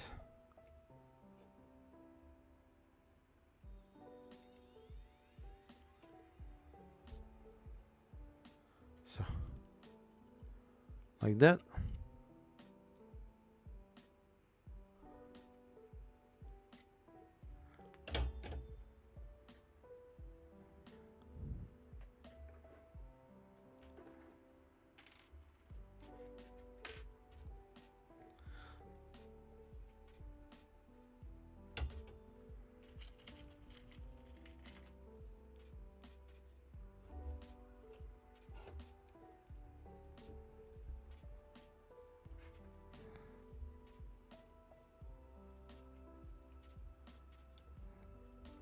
So, and now that one.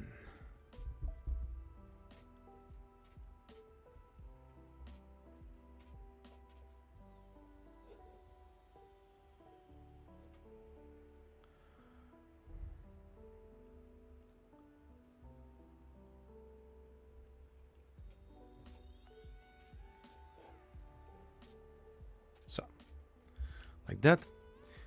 And then we are going to loosen them a little bit.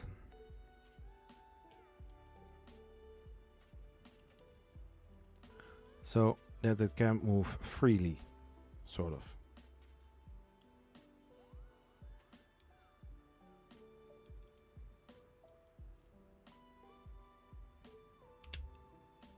Just like that.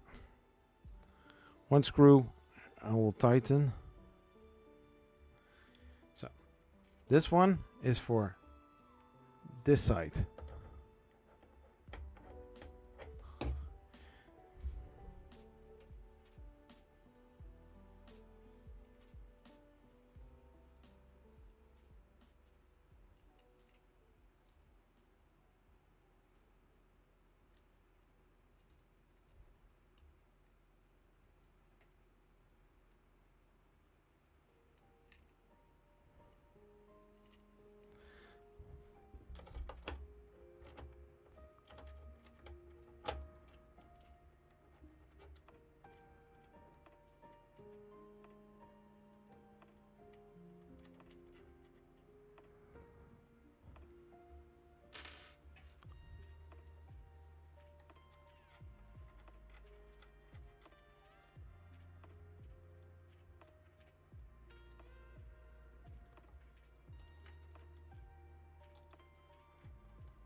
So motor one.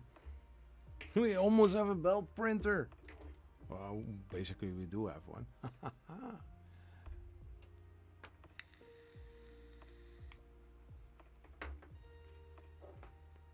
Now the second bracket. And now here on this side they use different screws. I don't like that. I hate that. It's looking ugly. So these are M4s. Do I still have M4 somewhere?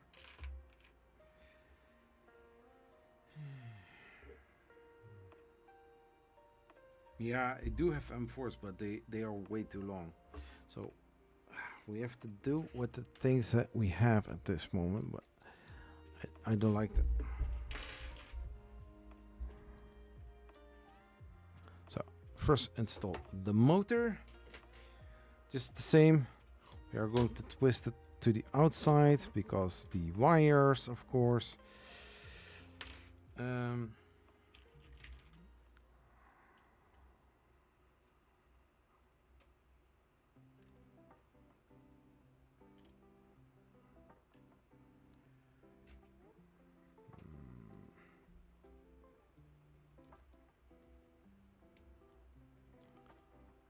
How's everybody doing in the chat?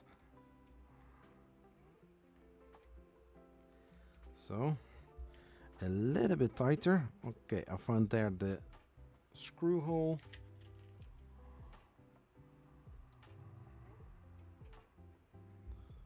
Nice.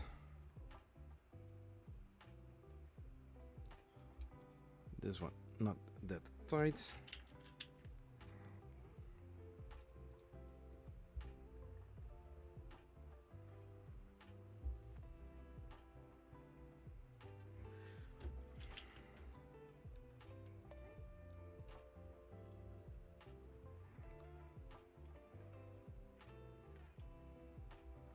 So inwards.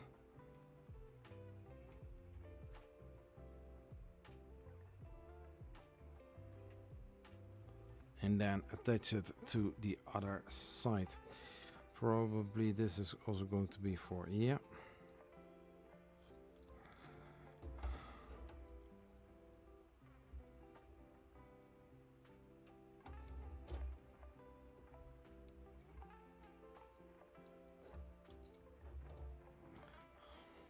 So let's attach this one to the bracket as well.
So that is that.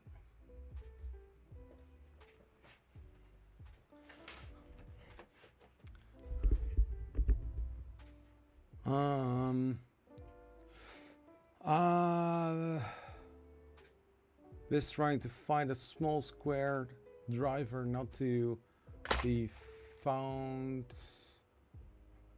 Only own 5 sets. I have a Dippin, a connector, always enriching little project. Oh yeah, oh yeah.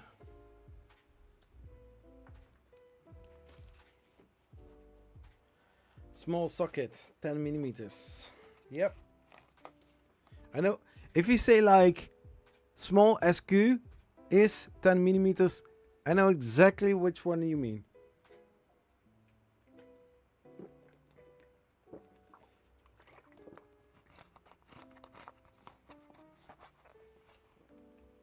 And it's always this thing. You will find every single one, even sells, even twice or triples of it. Yeah, not that one that you need, the 10 millimeter socket. Mounting the LF and the LB to the left side of the extrusion shown in the picture. Yeah, I did do that because it was obvious. And then they say that I need to put this one from that one in there. Holy smokes. Oh, I'm forgetting something. Because on the other side, I also need to attach those.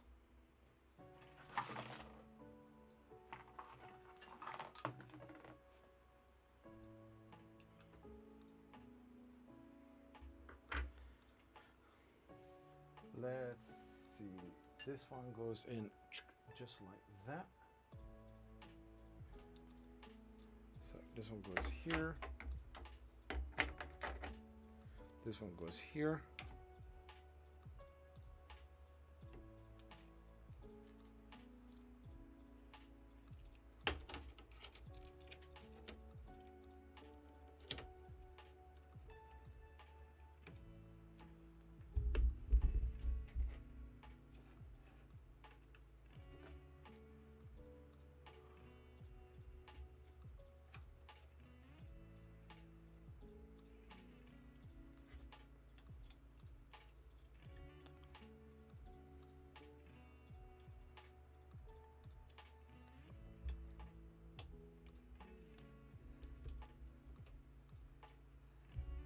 So.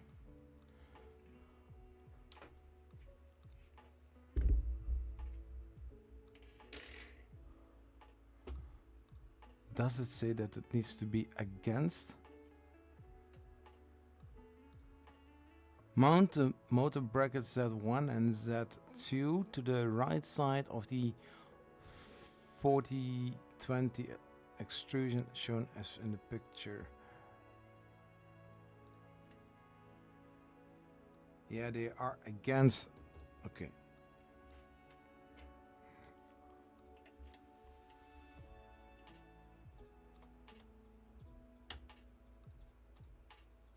Just a tiny amount.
So.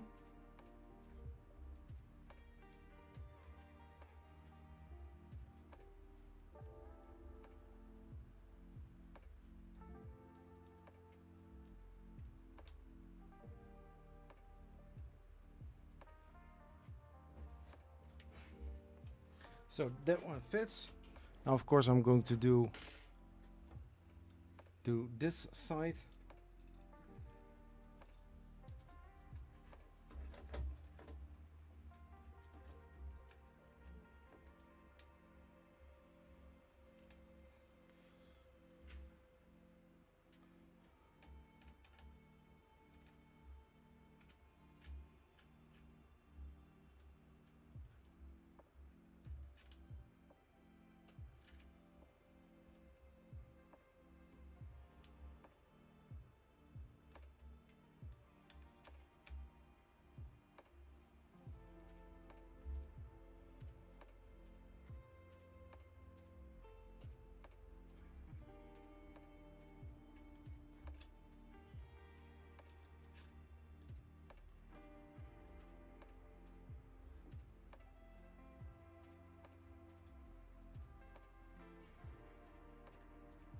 So now the only thing that I'm thinking about is that I need to take one of those brackets off in order to get the shaft from that side in there.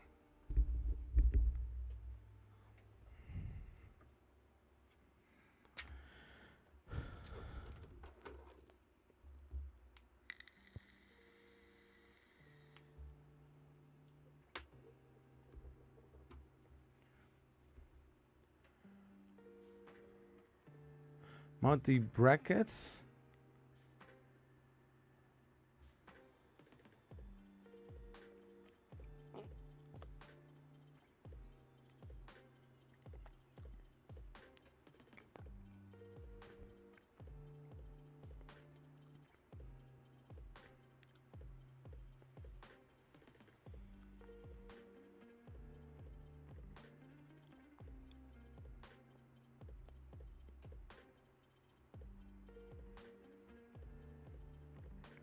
So now I need to put the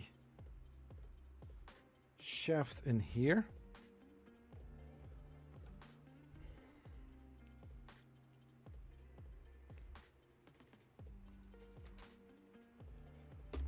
Let's see if I can turn the bell printer just 90 degrees like that, so I can put the shaft from right to the left.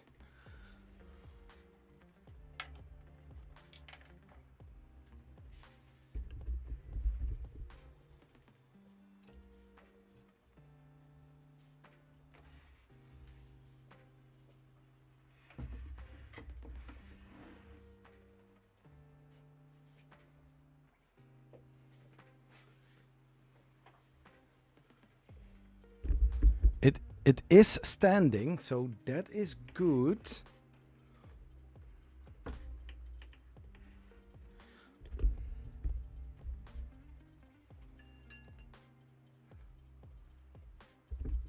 So when I push this in here, I need to make sure to be as straight as possible. There is no help for this. There's not really a yeah, and also I need to check.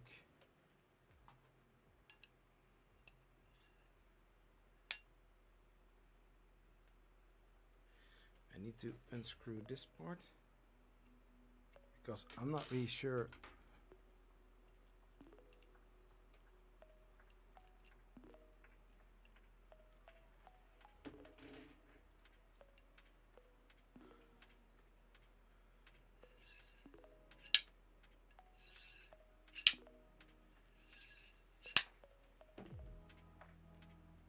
Nice.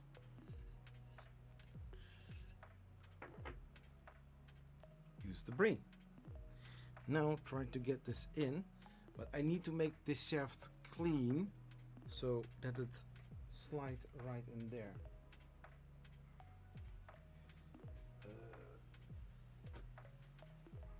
This.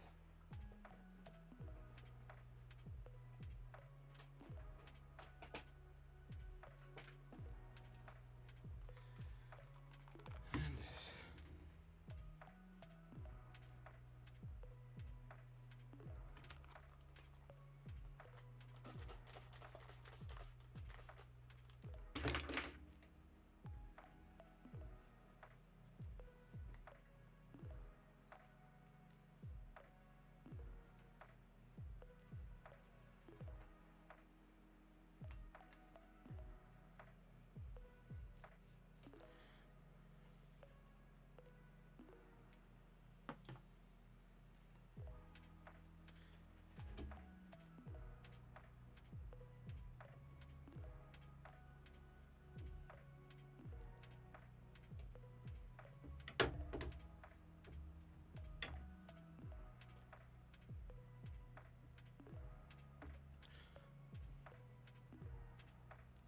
I found one.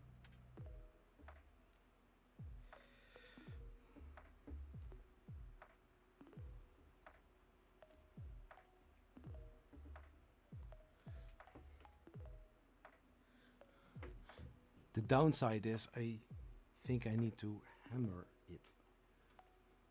But of course, I have kids in the room next door, so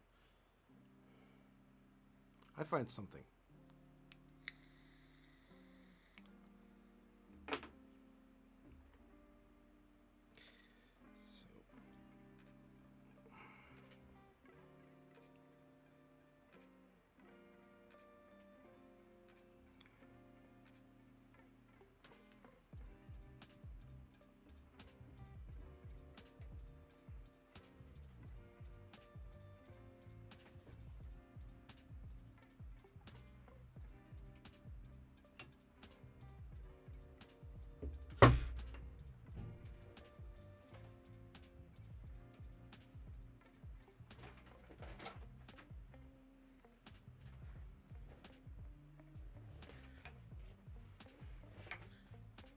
Going to make a little bit noise.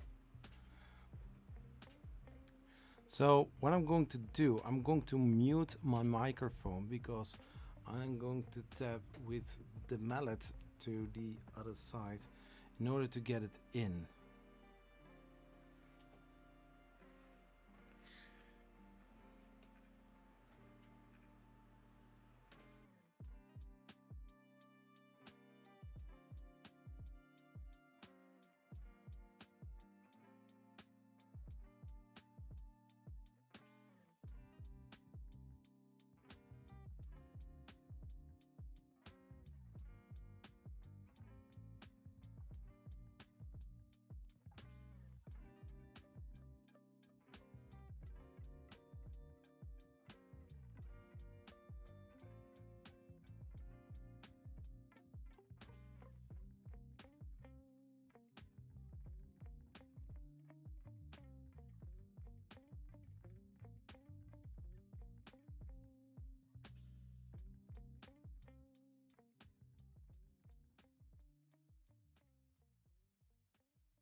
So I'm thinking about it.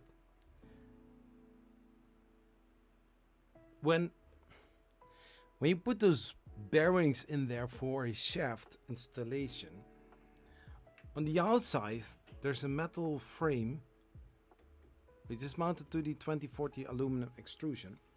But now, if I want to push the shaft in like that, I'll push against the bearing that needs to support the shaft. If I tap further, but it gets stuck, I will take the shaft, the bearing also to the inside of the printer. On the other side, on this side, if the shaft pushed against there, yeah, there's a bracket on this side, so nothing happens there.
I only have one.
So far, it's in.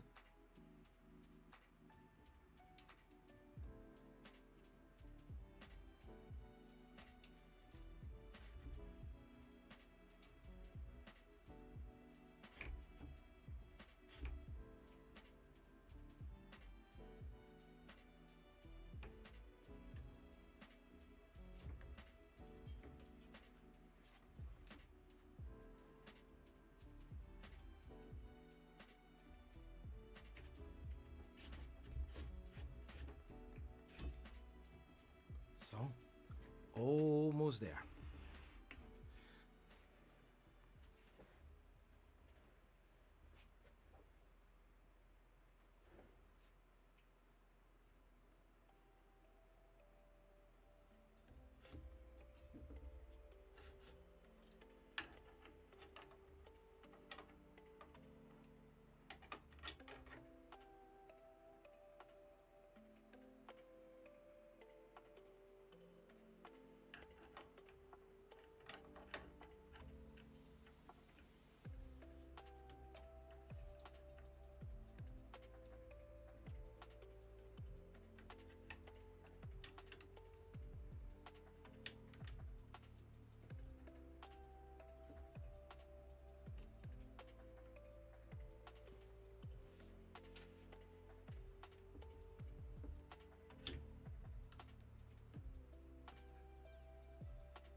So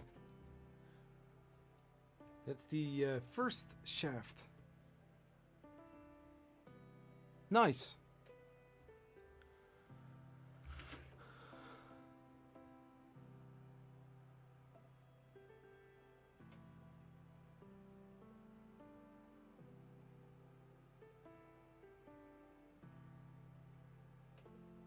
Yeah.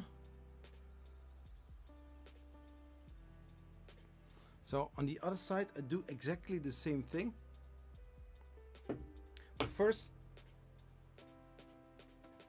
cleaning the shaft.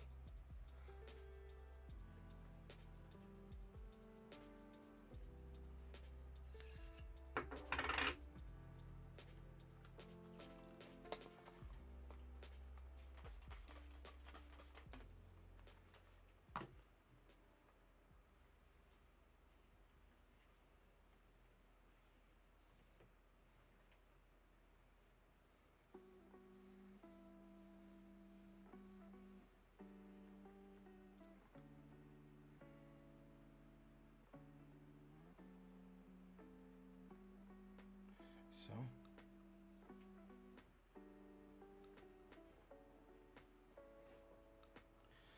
Now, I found a way to get the bearing further.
So badly done.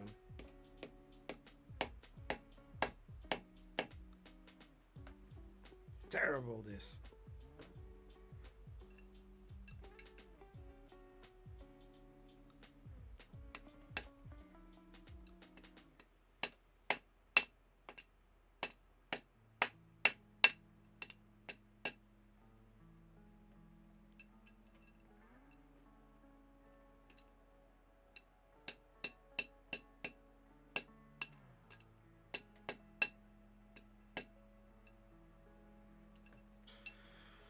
Not normal. This is insane. If you are making shafts, make sure that it is well machined, because this is ridiculous.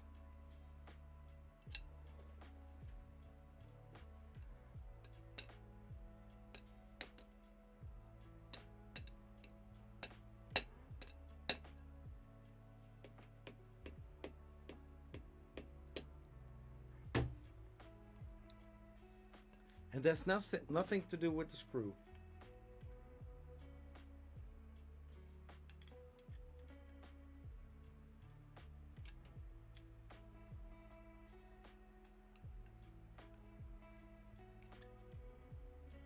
Or this. Oh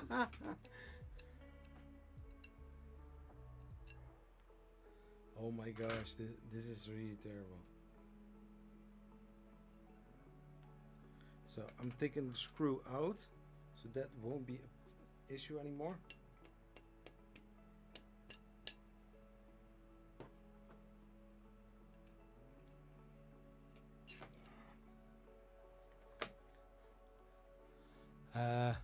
try heating the shaft.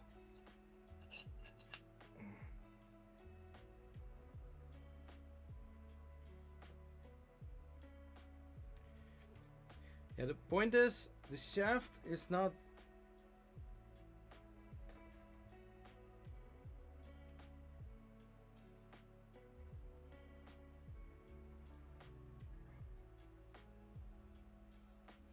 It's not all the way straight.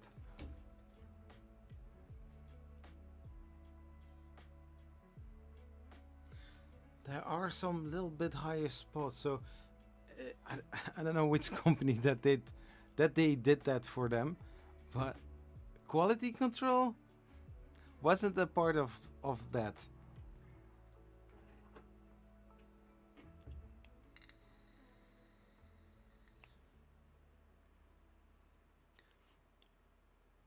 I don't have an heater. Not hot enough that it will, you know. I will find something.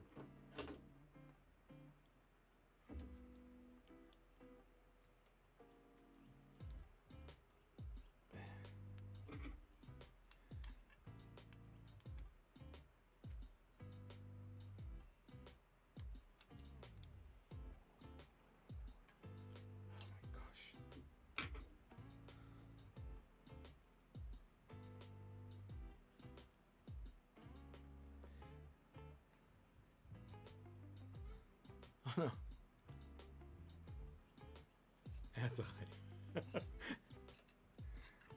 Because you know when the shaft is not completely okay, the other one where I put that collet on there, or color, it went tight on the end, which I already anticipated on, but the rest was smooth, was going just doop. And then I can use it to manipulate the end. Yeah, it sounds really weird, huh? Yeah. Look at my shaft. So I'll take the screw out here as well, making sure, because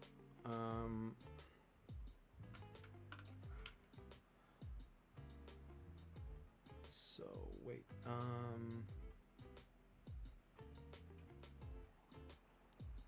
put the shaft in the freezer. Yeah.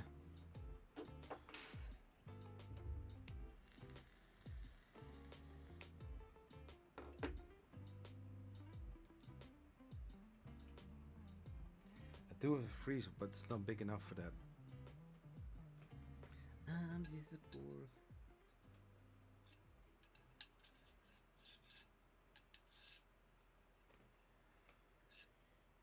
Okay.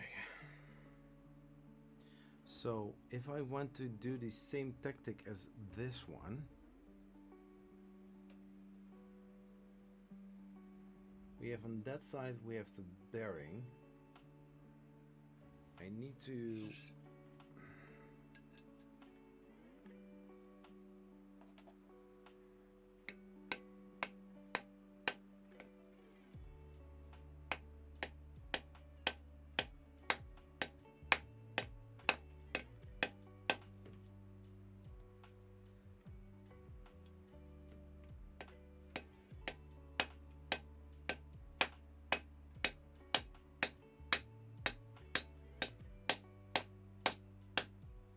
if I would have a lathe, I would definitely run this shaft in there, making sure that it is all straight.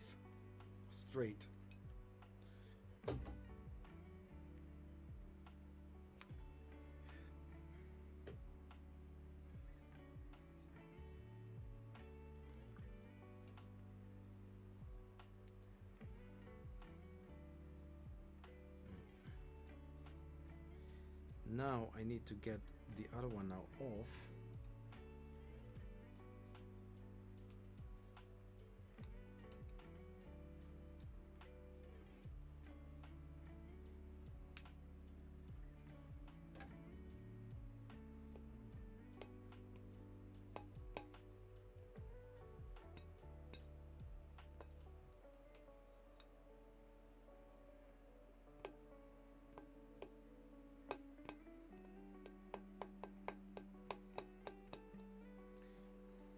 Because I want to put this shaft through that side. But I need to have a little bit wiggle room so that the bearing can... You will see what I mean. Maybe the other shaft on the table can be swapped in place of that one. No, no, cannot.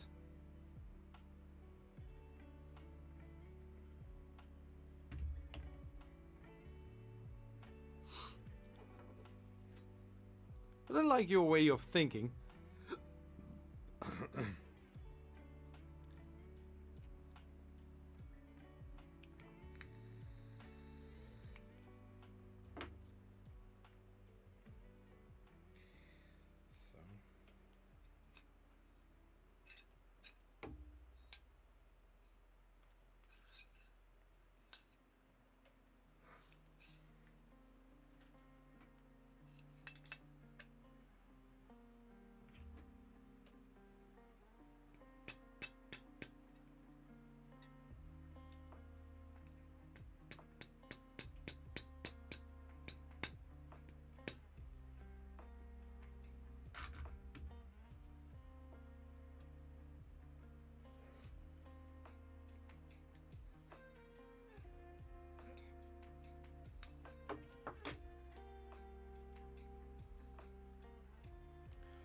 Wait.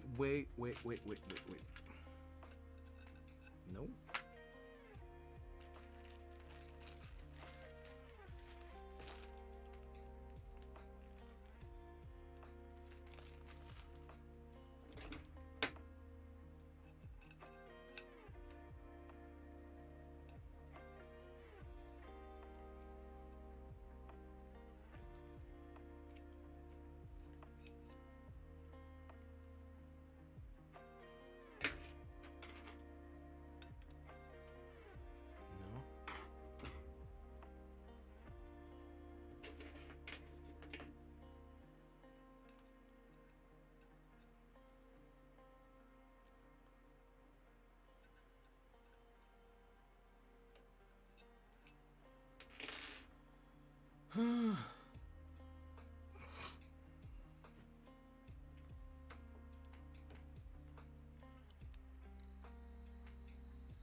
I also don't give up. Oh, wait.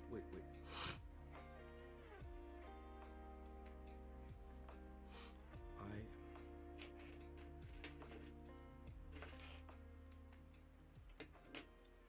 need to put something in there and then tap it hard.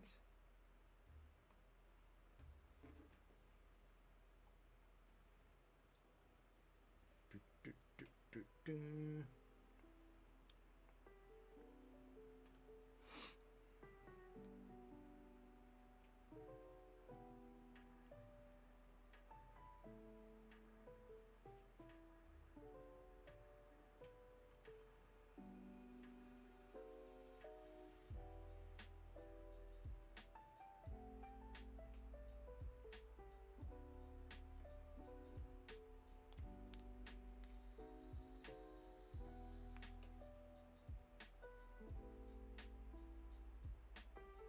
Yeah, there is a slight tapered end on that side going outwards.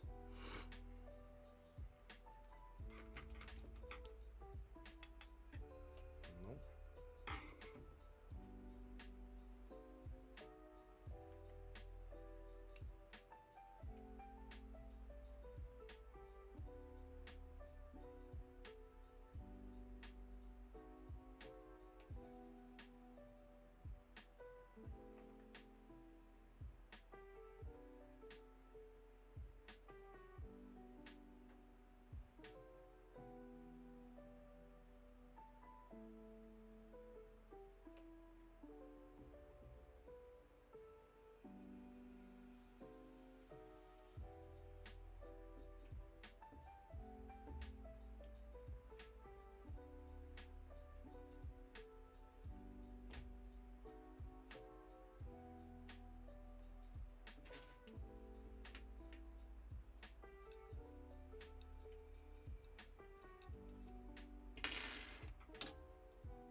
Yeah, that was one of the scenarios where I was thinking about that potentially could happen if I slide the other collet on the chef to get it moving.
You have in the automotive industry, you have also those bearing pullers.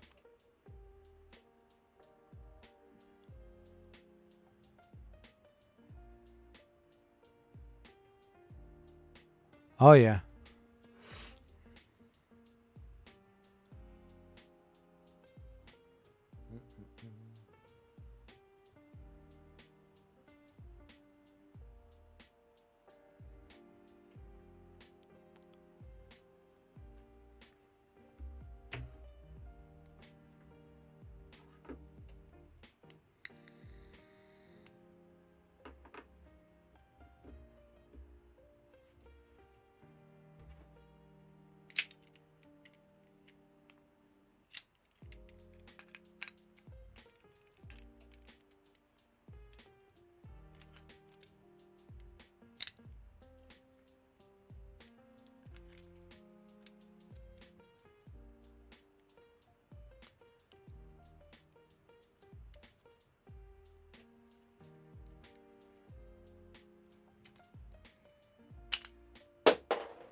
Houston, we got him. No.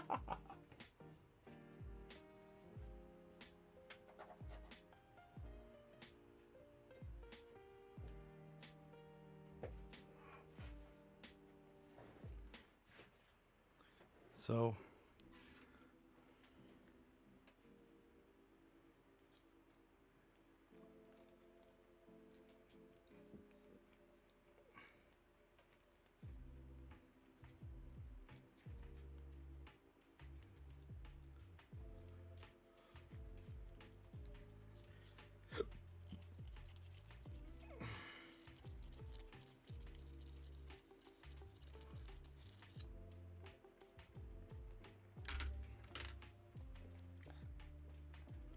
So now the other part comes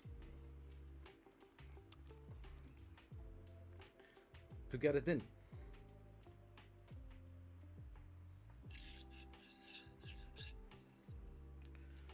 So that is that. Let's see if I can. So I need to turn the printer around. Zach is not going to sit on a shaft. Okay, guys? Keep it decent.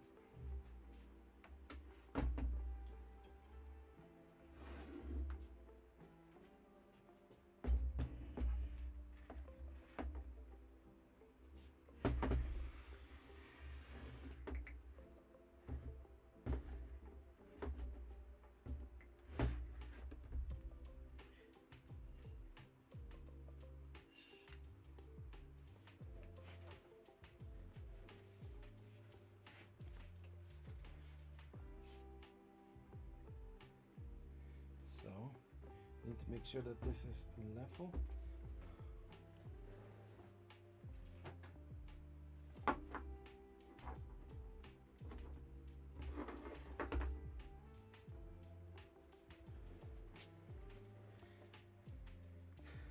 So we are going to twist this. We are going to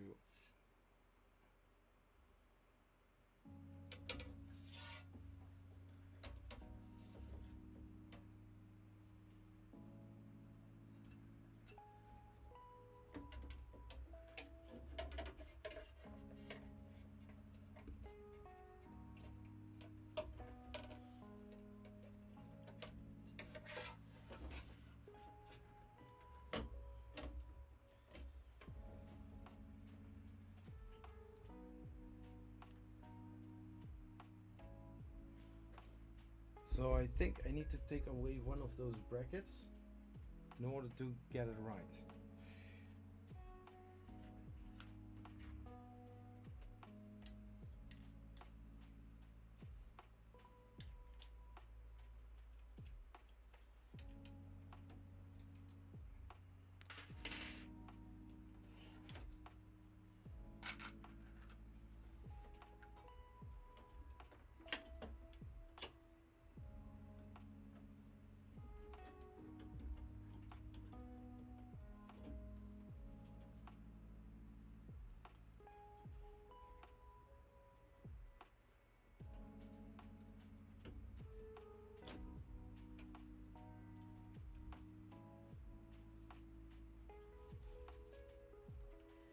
So that's about right.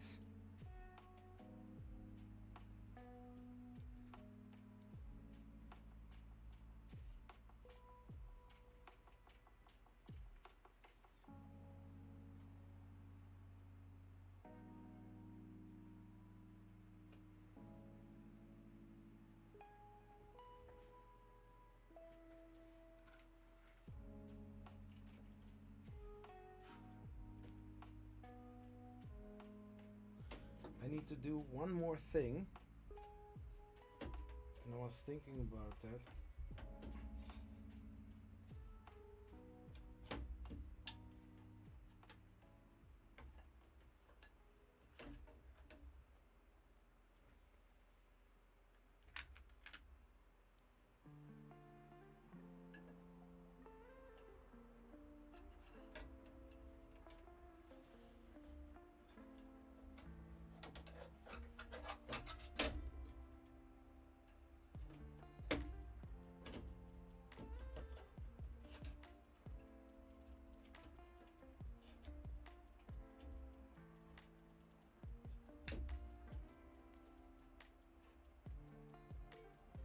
So that is that. Now I'm going to place this back in here.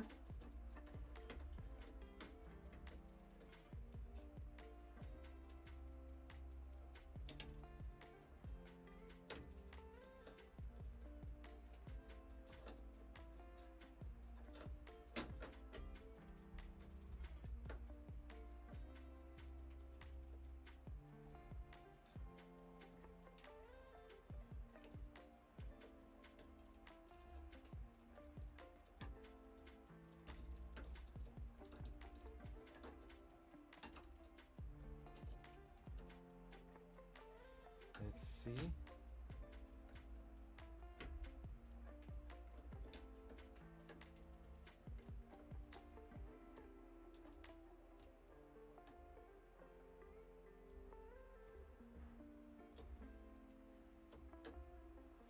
So I'm going to use the collet as a support.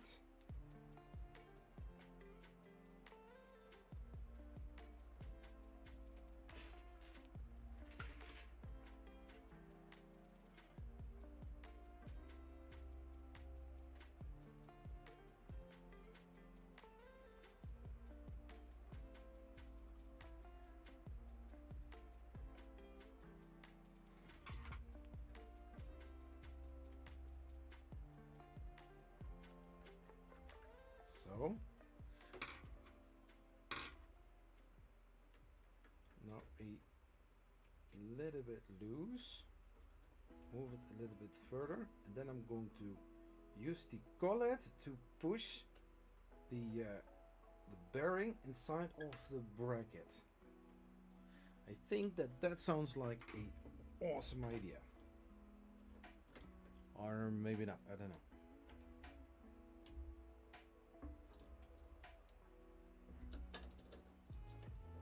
Why is it not going all the way in?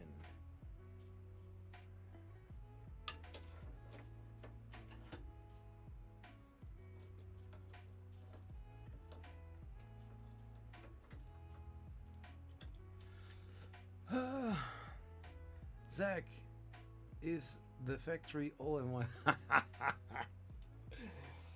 I like that thought.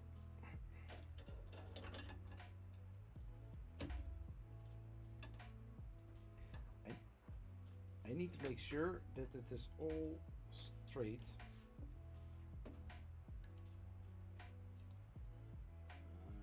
This is going to be pushed further, so I want to avoid that. Also here I'm going to put in the grip screw.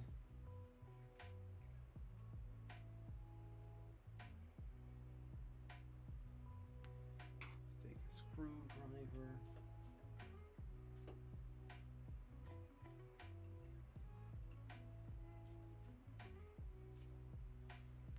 Just for the grips.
So I'm going to move this a little bit out, turn it around.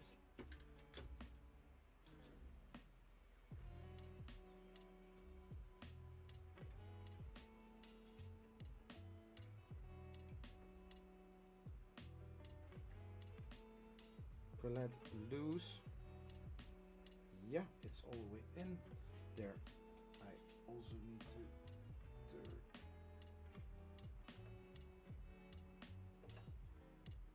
So now I have some room to play.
So, now that is that.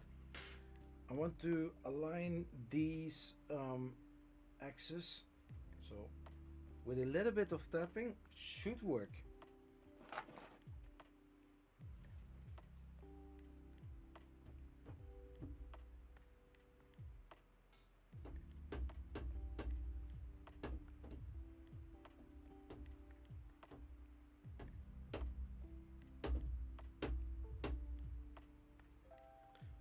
So I have them now aligned with the extrusion, so that's good.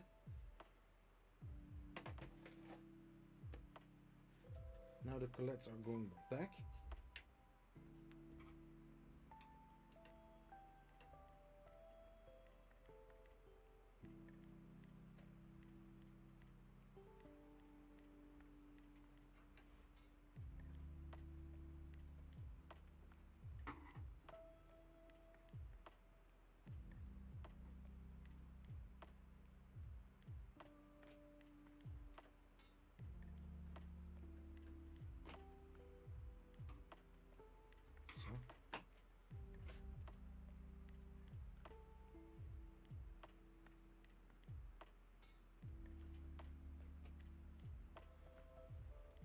So by pulling this backwards, I can tension the whole system. I have no idea. And now on that side, I also need to put this thing. And let's finger cross that this is going well.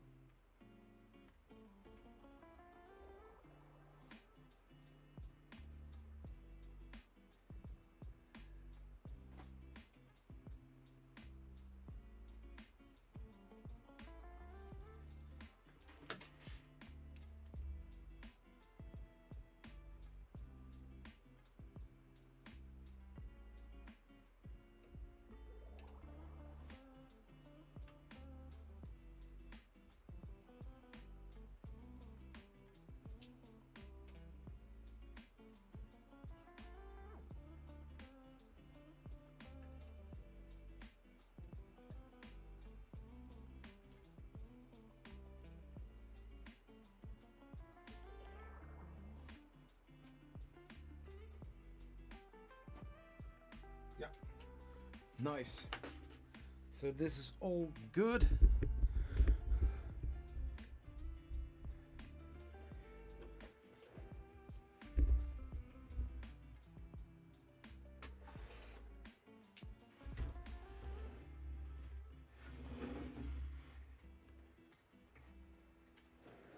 So, how's Chet doing? How is Mr. and Mrs. Chet doing?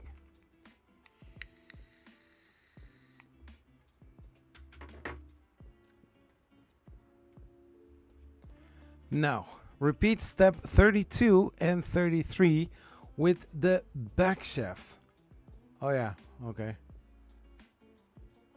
So, release the M3 screws in the Z1 and Z2 motor plates. Yes. Place a 20mm GT2 belt around the gears of the 20mm shaft associated with the motor gear. Doing good. I'm doing good myself, bro. Now we have here two timing belts. Belt number 1 and belt number 2. Woohoo! Just like I said. And now we are going to pull the motor backwards in order to get tension on the belts.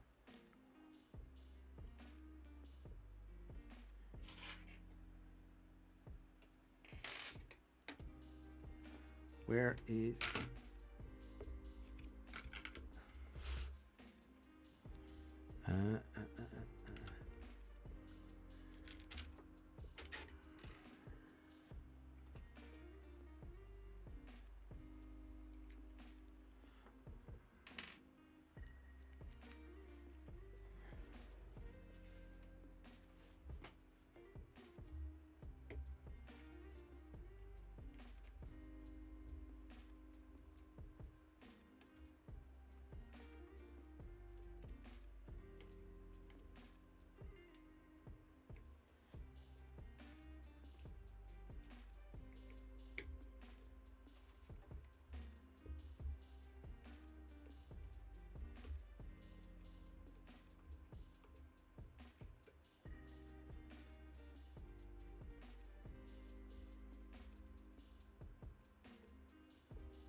So, tension. Nice. We are cooking with gas.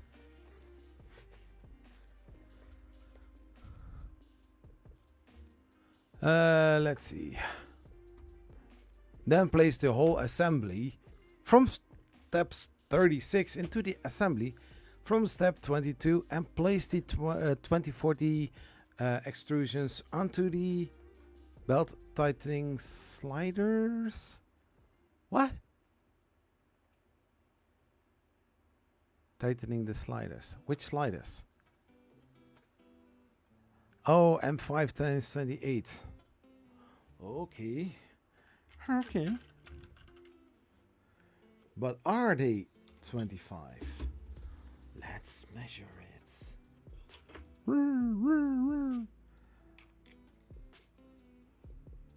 Nope.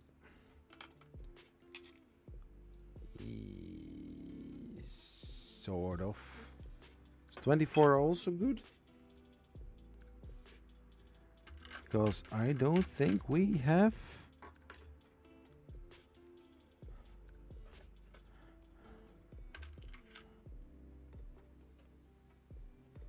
Two.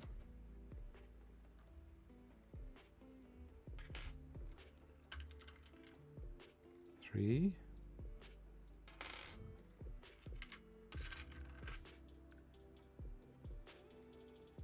Four. One is longer. Oh my gosh.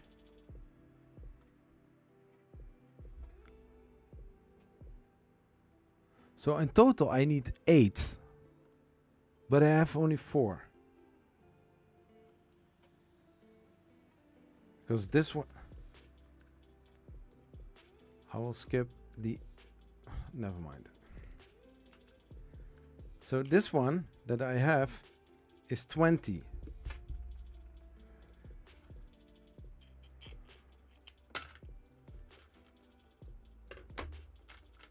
This one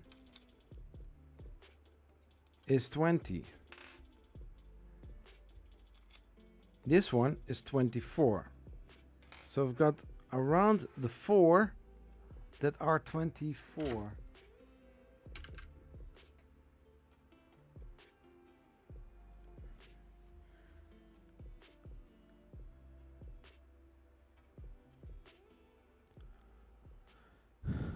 Yeah, or else I will only have 6, but I...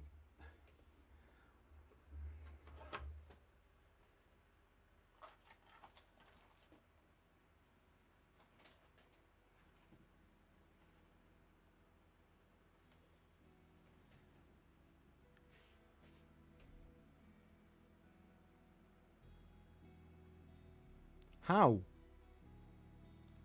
Montana Maker! Doe! What? You fall asleep? How do you do that? Why are you falling asleep during my stream? Was I so relaxing? I don't think so. Oh, I know. The music.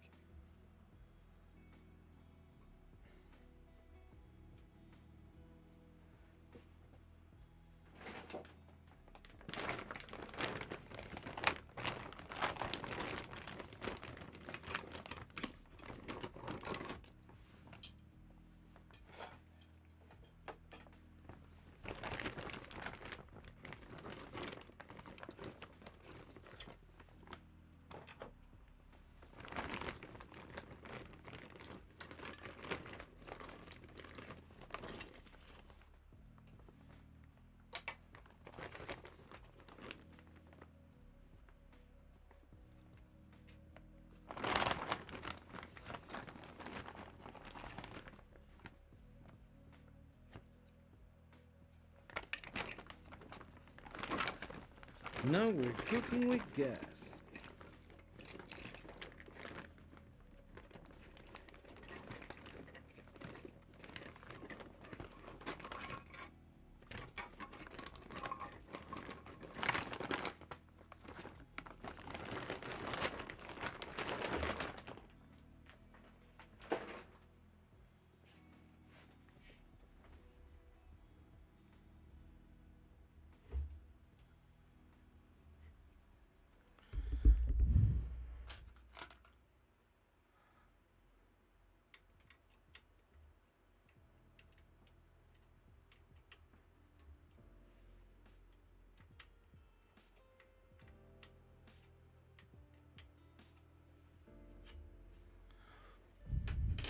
PC van Vliet. I'm gonna call. I quit for today. Hardware wise, everyone seems okay here. Nice. So tomorrow config and testing. Yippee. Well, good luck to you too, man. Good luck to you too. I want to grab a beer, a cold beverage. Not an average though. The problem that I have here is I'm going to put M5 times 25 in different length in there, which I don't approve. So I check if I have some other normal. You'll see what I mean.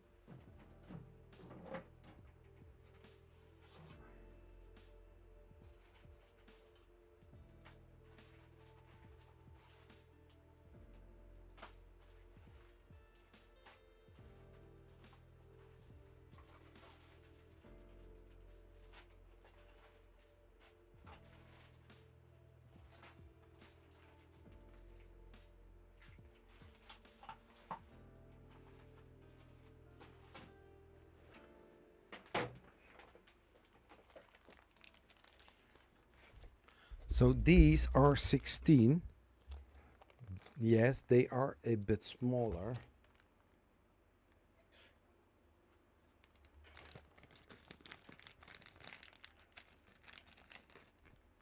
These are, to be precise, 16.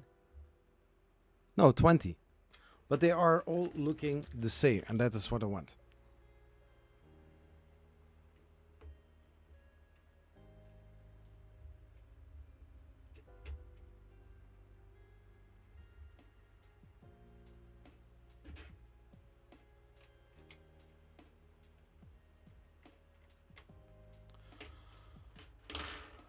I can find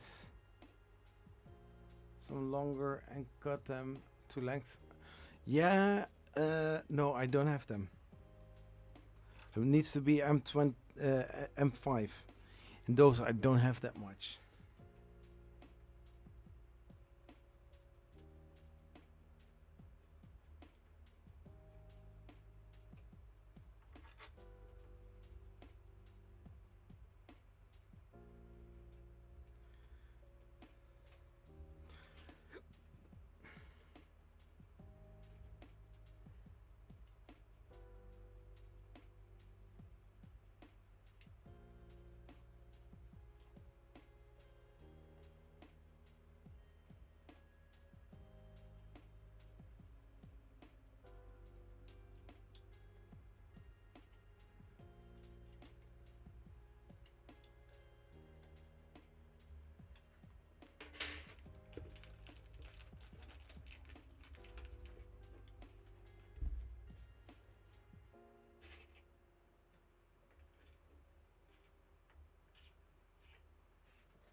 So that is that. Now the other side.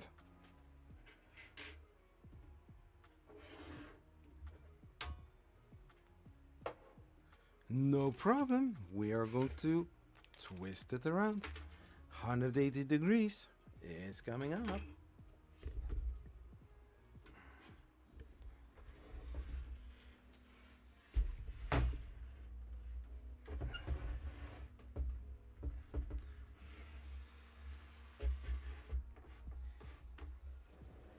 And that is what I wanted to say. Like, if you are going to move the printer over a desk, make sure to have the rubber feet securely into the plastic bracket. And don't rely on the plastic itself. Like, oh, it will hold. Well, what if it doesn't?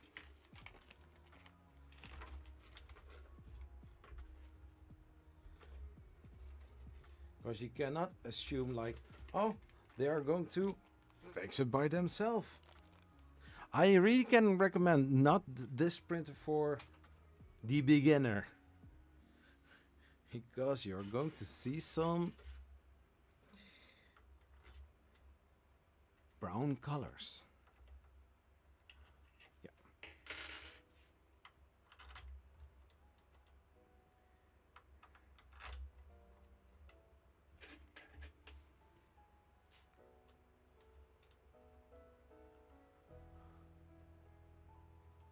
So 3 hours and 23 minutes in the stream? Really? Wow.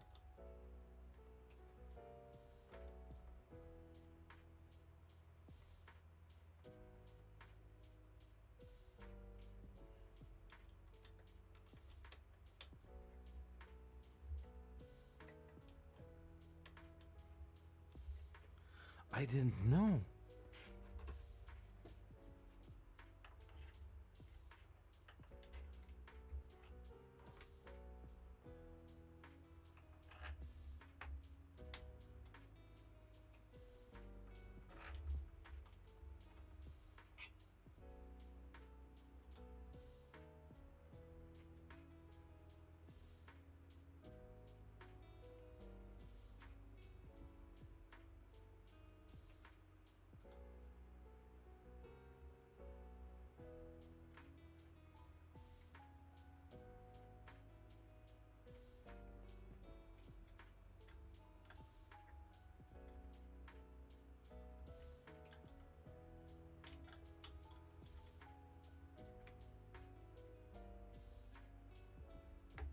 So, that is that.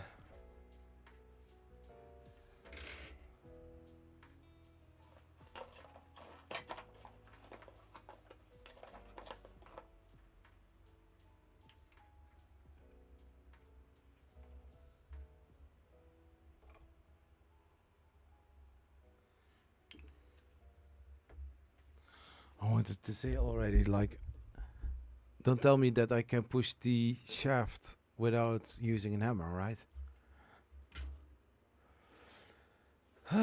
Yeah. Mount the corner brackets. Oh, we are going to give it shape.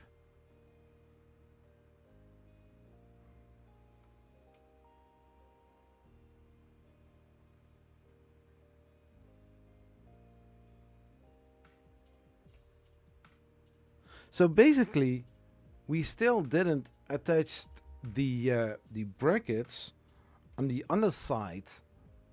There, it's still moving.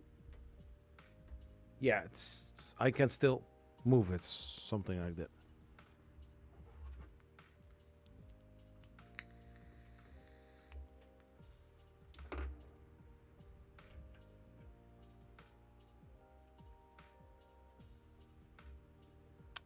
Ooh. That's going to look very beautiful. Hey, my brother is also online. Hey, welcome, welcome, welcome. Let's see.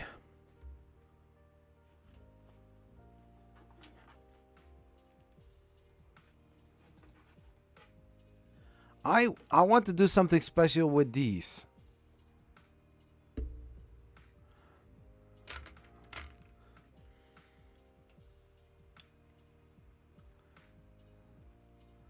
So we have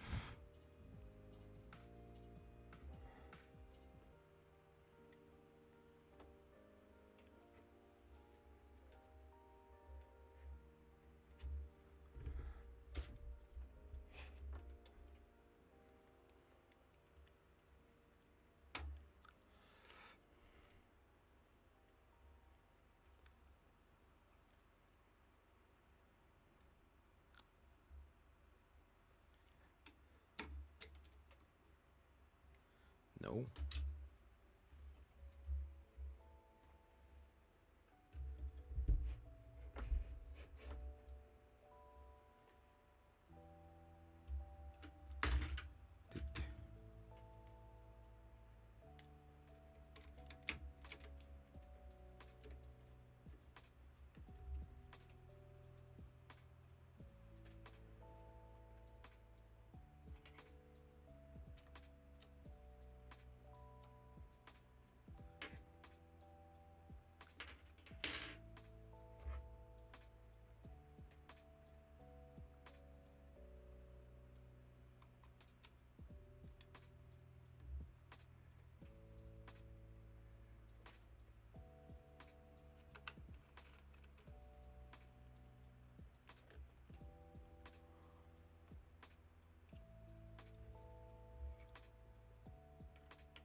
So that is that.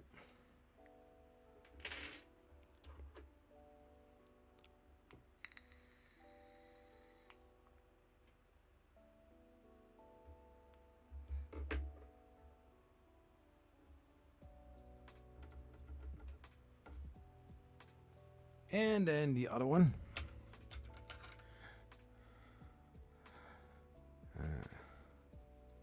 So.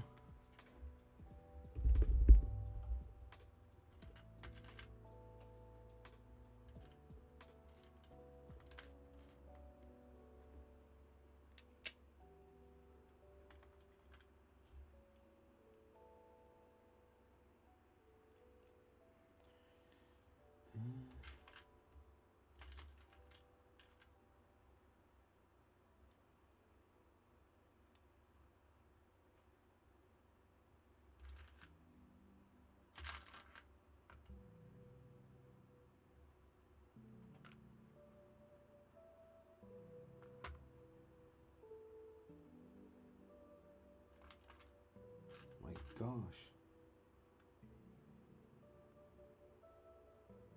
Flathead screws?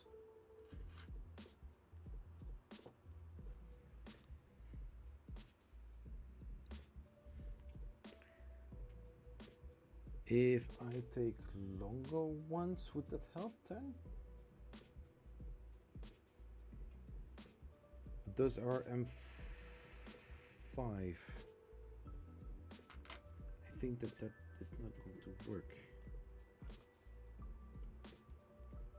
And the point is, if I'm going to unscrew it, ooh, 3060. Yeah, I've got a 3060 Ti.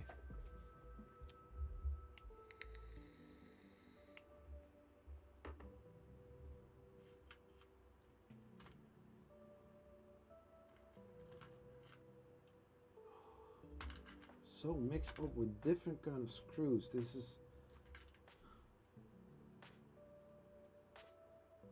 crazy.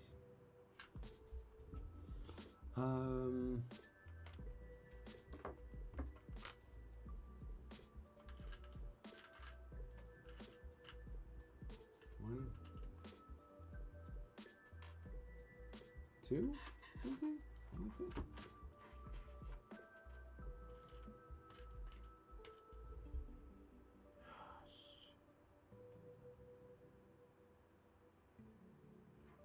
Because on that side we have 3 screws that are normal white ones. Or white, just different kind of screws. If I take them out and exchange them for the black ones, what we have here, white, there are 3 black ones, and there are 3 normal ones. Oh, yeah, I did had the 3060 12 gigabytes, but since I had problems with my PC, they changed this for the 3060 Ti 8 gigabytes. They freaking ripped me off. because they said like, yeah, the previous card that you had in there isn't the new one that we installed is a better version than the one that you had in there previously.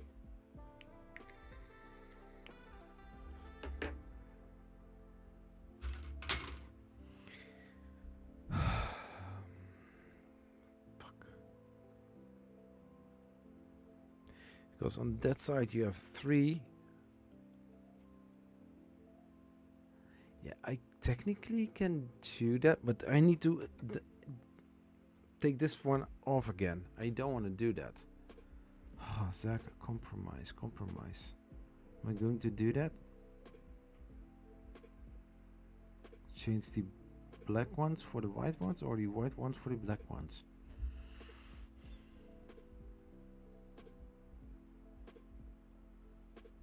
Yeah, I think going from GTX 1060 to 3060, it's going to be a whole lot different, bro.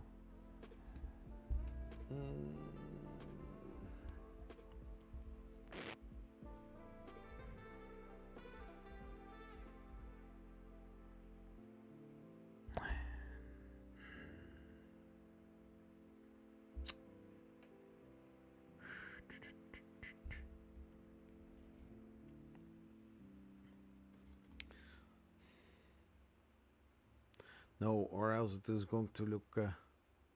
I'm still using GTX 970. Yeah.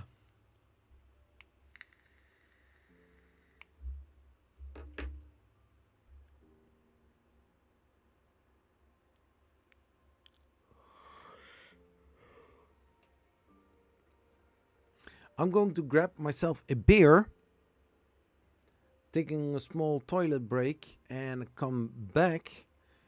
And then I'm going to have a decision. I hope.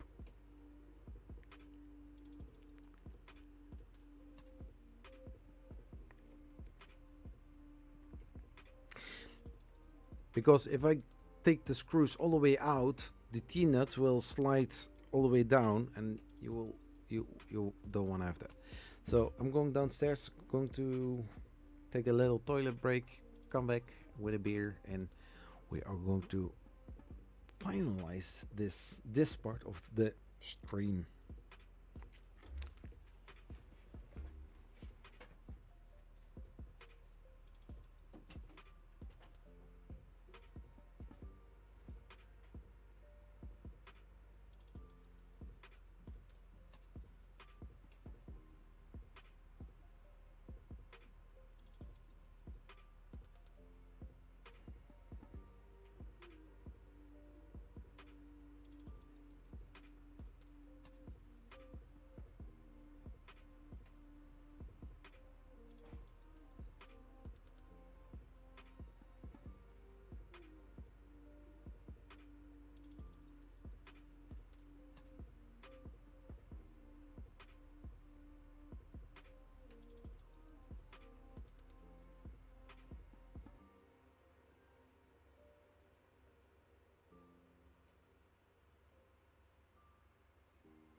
So, I'm back. Switching over here. How is chat doing?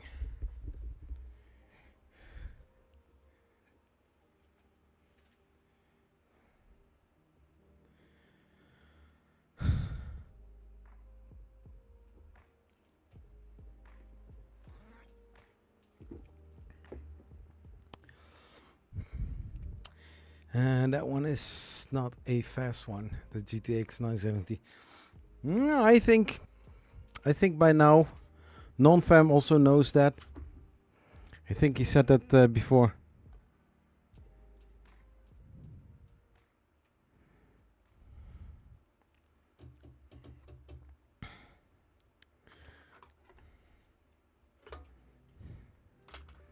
I think we came far today.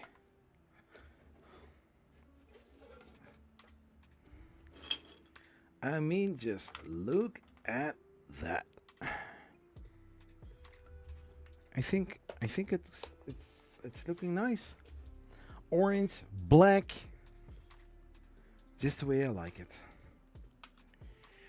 And you may think whatever you want. Maybe you're right, maybe you're wrong. But I don't care.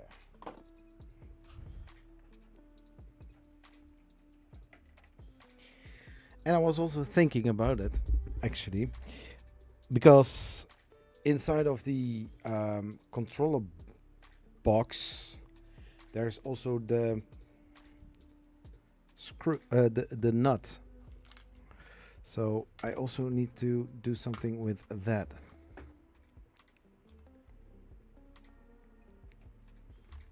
But maybe I don't need to do that.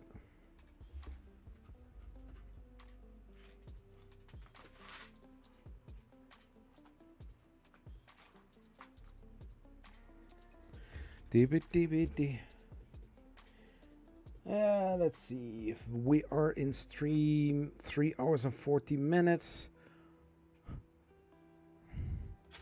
The other times the stream were even 2 hours longer. 2 hours longer, meaning the streams were over the 5 hours.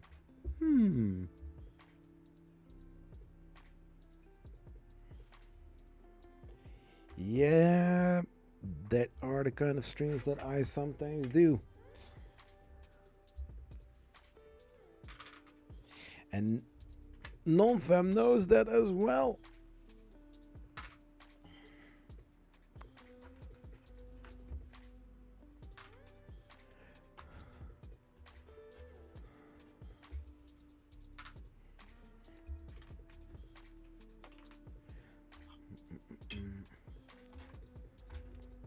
Oh, am I cleaning up? Oh, yeah, I'm doing that, yeah. He saw that correctly. Yeah.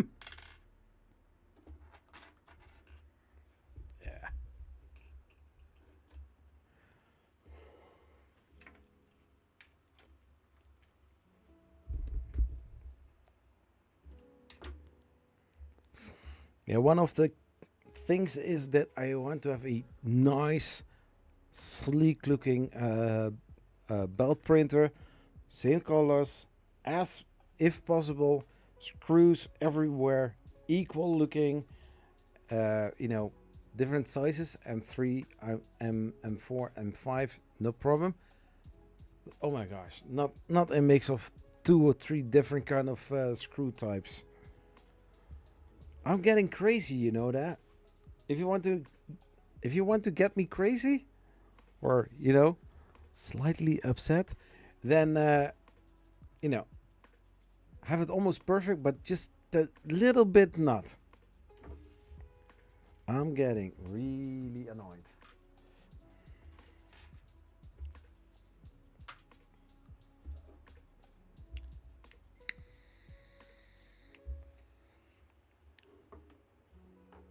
Work. I'm guessing an older AMD double WX3100.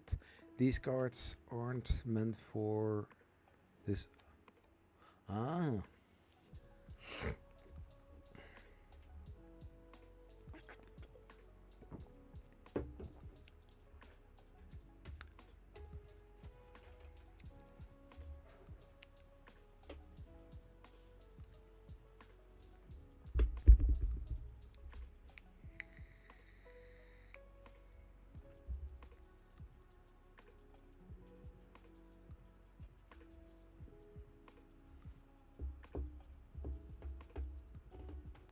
Video from today, the Prusia Slicer Leia Heights explanation video.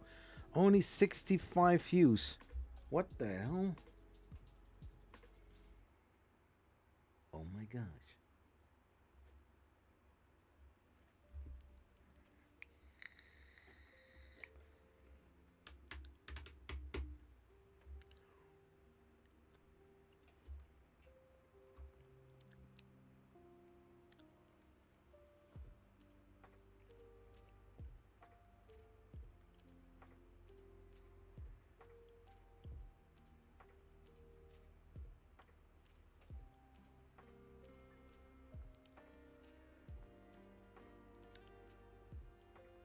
So pull the two back belt tightening sliders as far as possible and then tighten the M4 screws.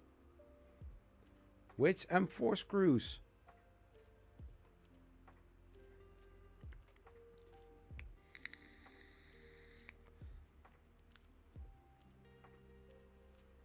Yeah.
Yeah, just putting the plate on there, the iFactory one.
Yeah, how is the chat going or doing?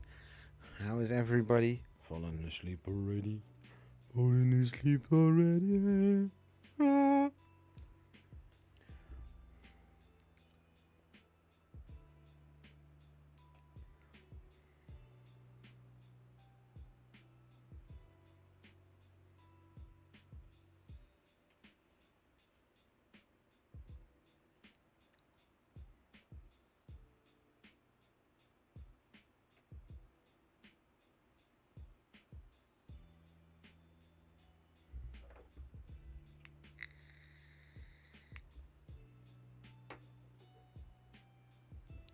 Hey, Montana Maker.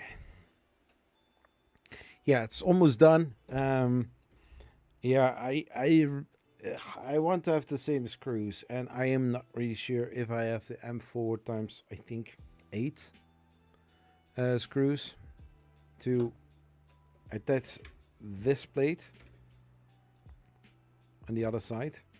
I want to have everything looking the same, you know, and especially if it is inside, I can get annoyed by it. That's it, like that.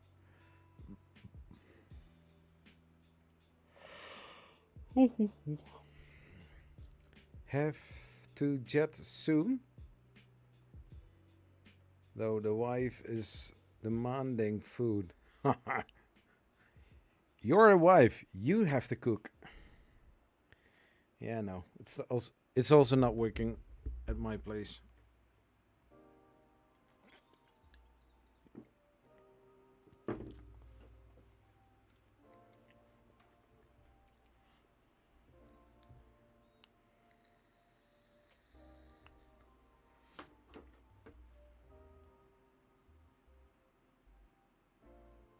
But man, that orange with the black, everything same color, looking amazing.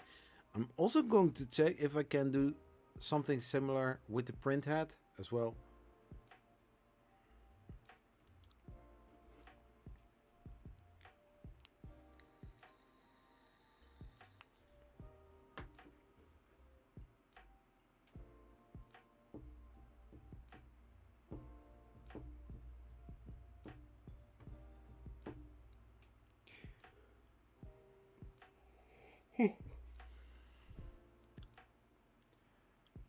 So then we have those 8mm. Yeah, also for the there's also the filament run out sensor that also needs to be placed here close by, and at this moment it's not in patchy orange, so I need to reprint it as well.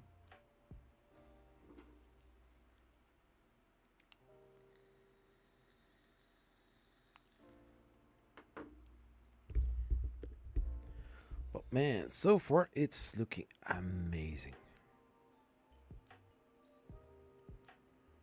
So I think I'm going to reorder some M4 screws. Question, what did the container look like that you printed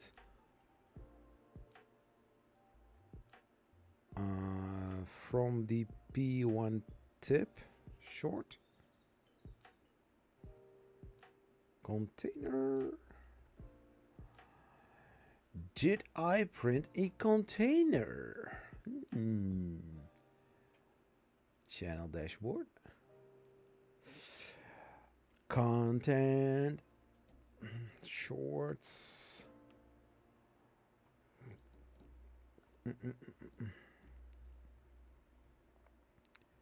C-core belting went wrong. Print scan.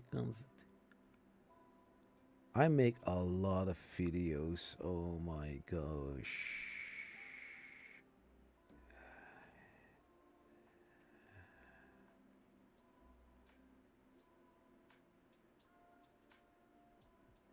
It's the shot you use to capture feature. Oh, that one. It's a simple stackable bin. These. This one is still somewhere in cache, and I can, if I want, I need to load the same filament ideally. But this is, I mean, this is fun. If you have a do you have a Bumblabs printer?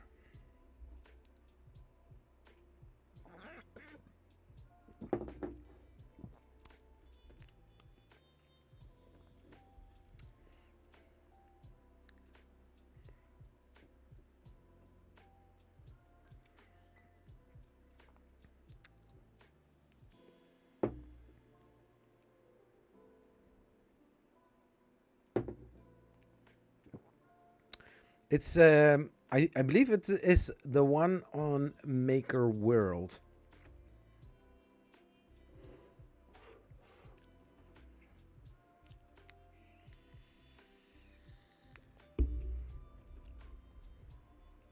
I have this desk that can go up and down. I want to print stuff that I can put underneath my workbench. Sorry, under my desk, my workbench. Yeah, basically, it's my desk. It's my workbench. It's my storage space. It's my gaming desktop. It's my not suitable for work application handling, something like that.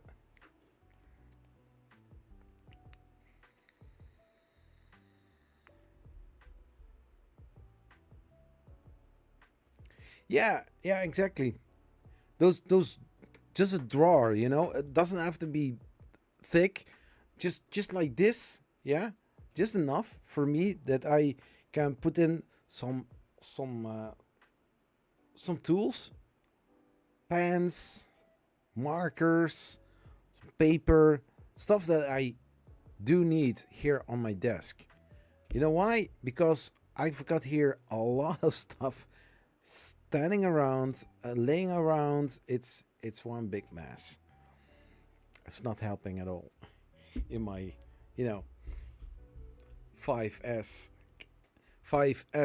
at home.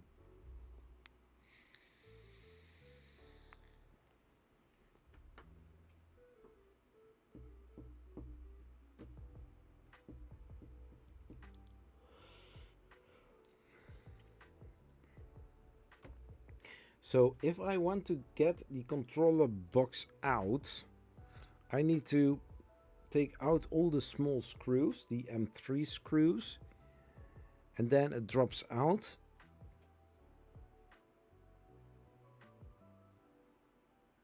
Because basically now my I cannot remove the top plate because the aluminum extrusion is now on top.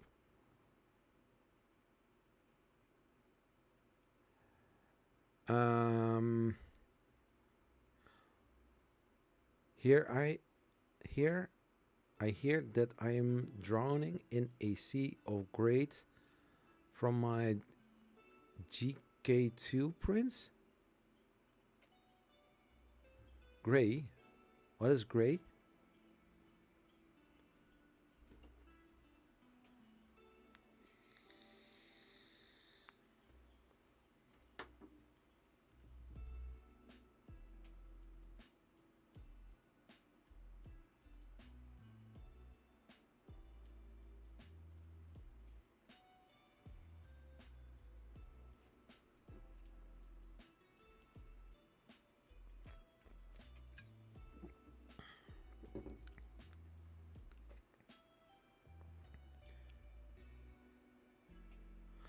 Oh, resin prints. Yeah, I'm getting the tiny maker because I ordered it last year, last year, and it was looking very promising. Now, Uncle Jesse, Akuma Mods, several other people are posting videos about it. I'm not really sure if they also are in the same backers thing. But yeah, that's what it is.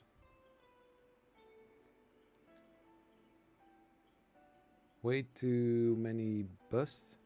Oh yeah.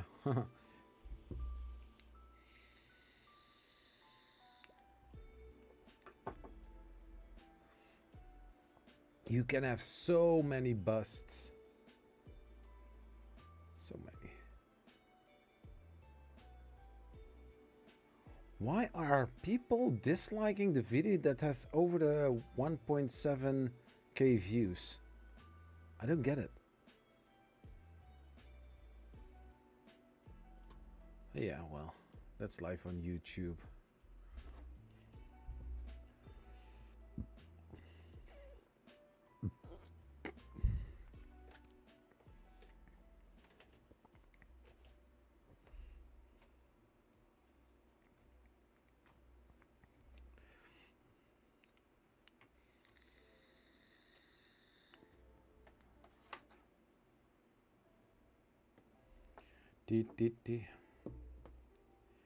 Been using the P1S now as I can print faster than my resin printer now. Oh yeah.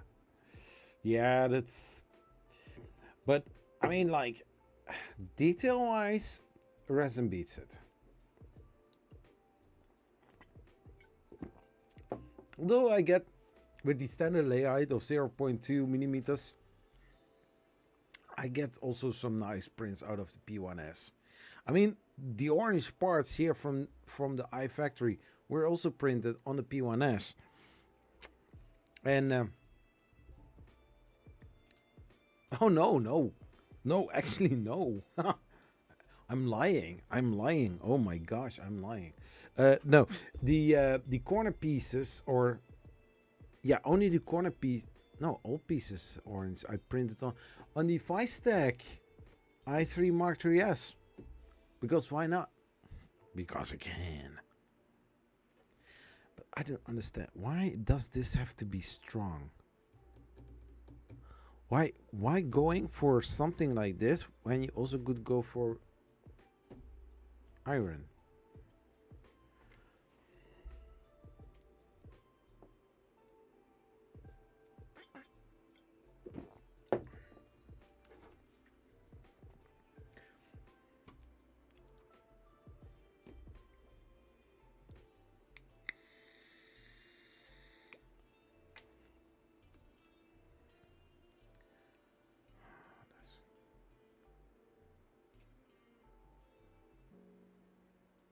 What is going on with the video?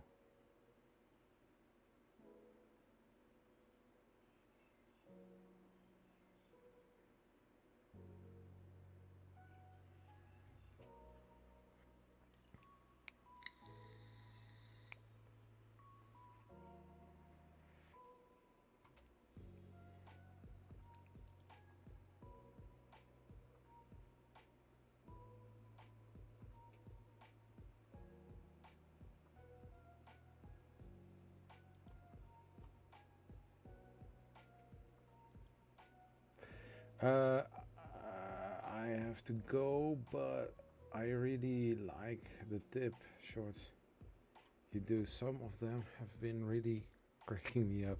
Yeah, sometimes I do have those terrible jokes, but in my opinion, when you are explaining something and you make a little joke, like you know, clean the bed, check the screws, lubricate the moving parts.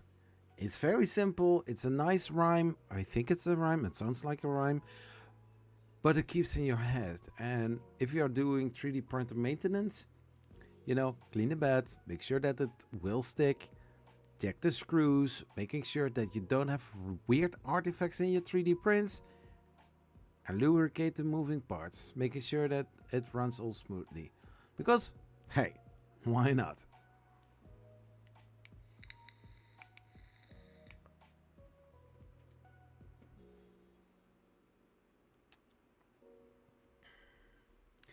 So, 4 hours into the stream, I'm also going to end this live stream. Cannot do 3 live streams, and every single live stream is like 5.5 hours. Yeah, keep up the good work. Thank you so much. Yeah, I try to see to get decent analytics for the video from today. I posted 3 hours later, and it's now below all analytics from the normal channel average. It's a terrible video.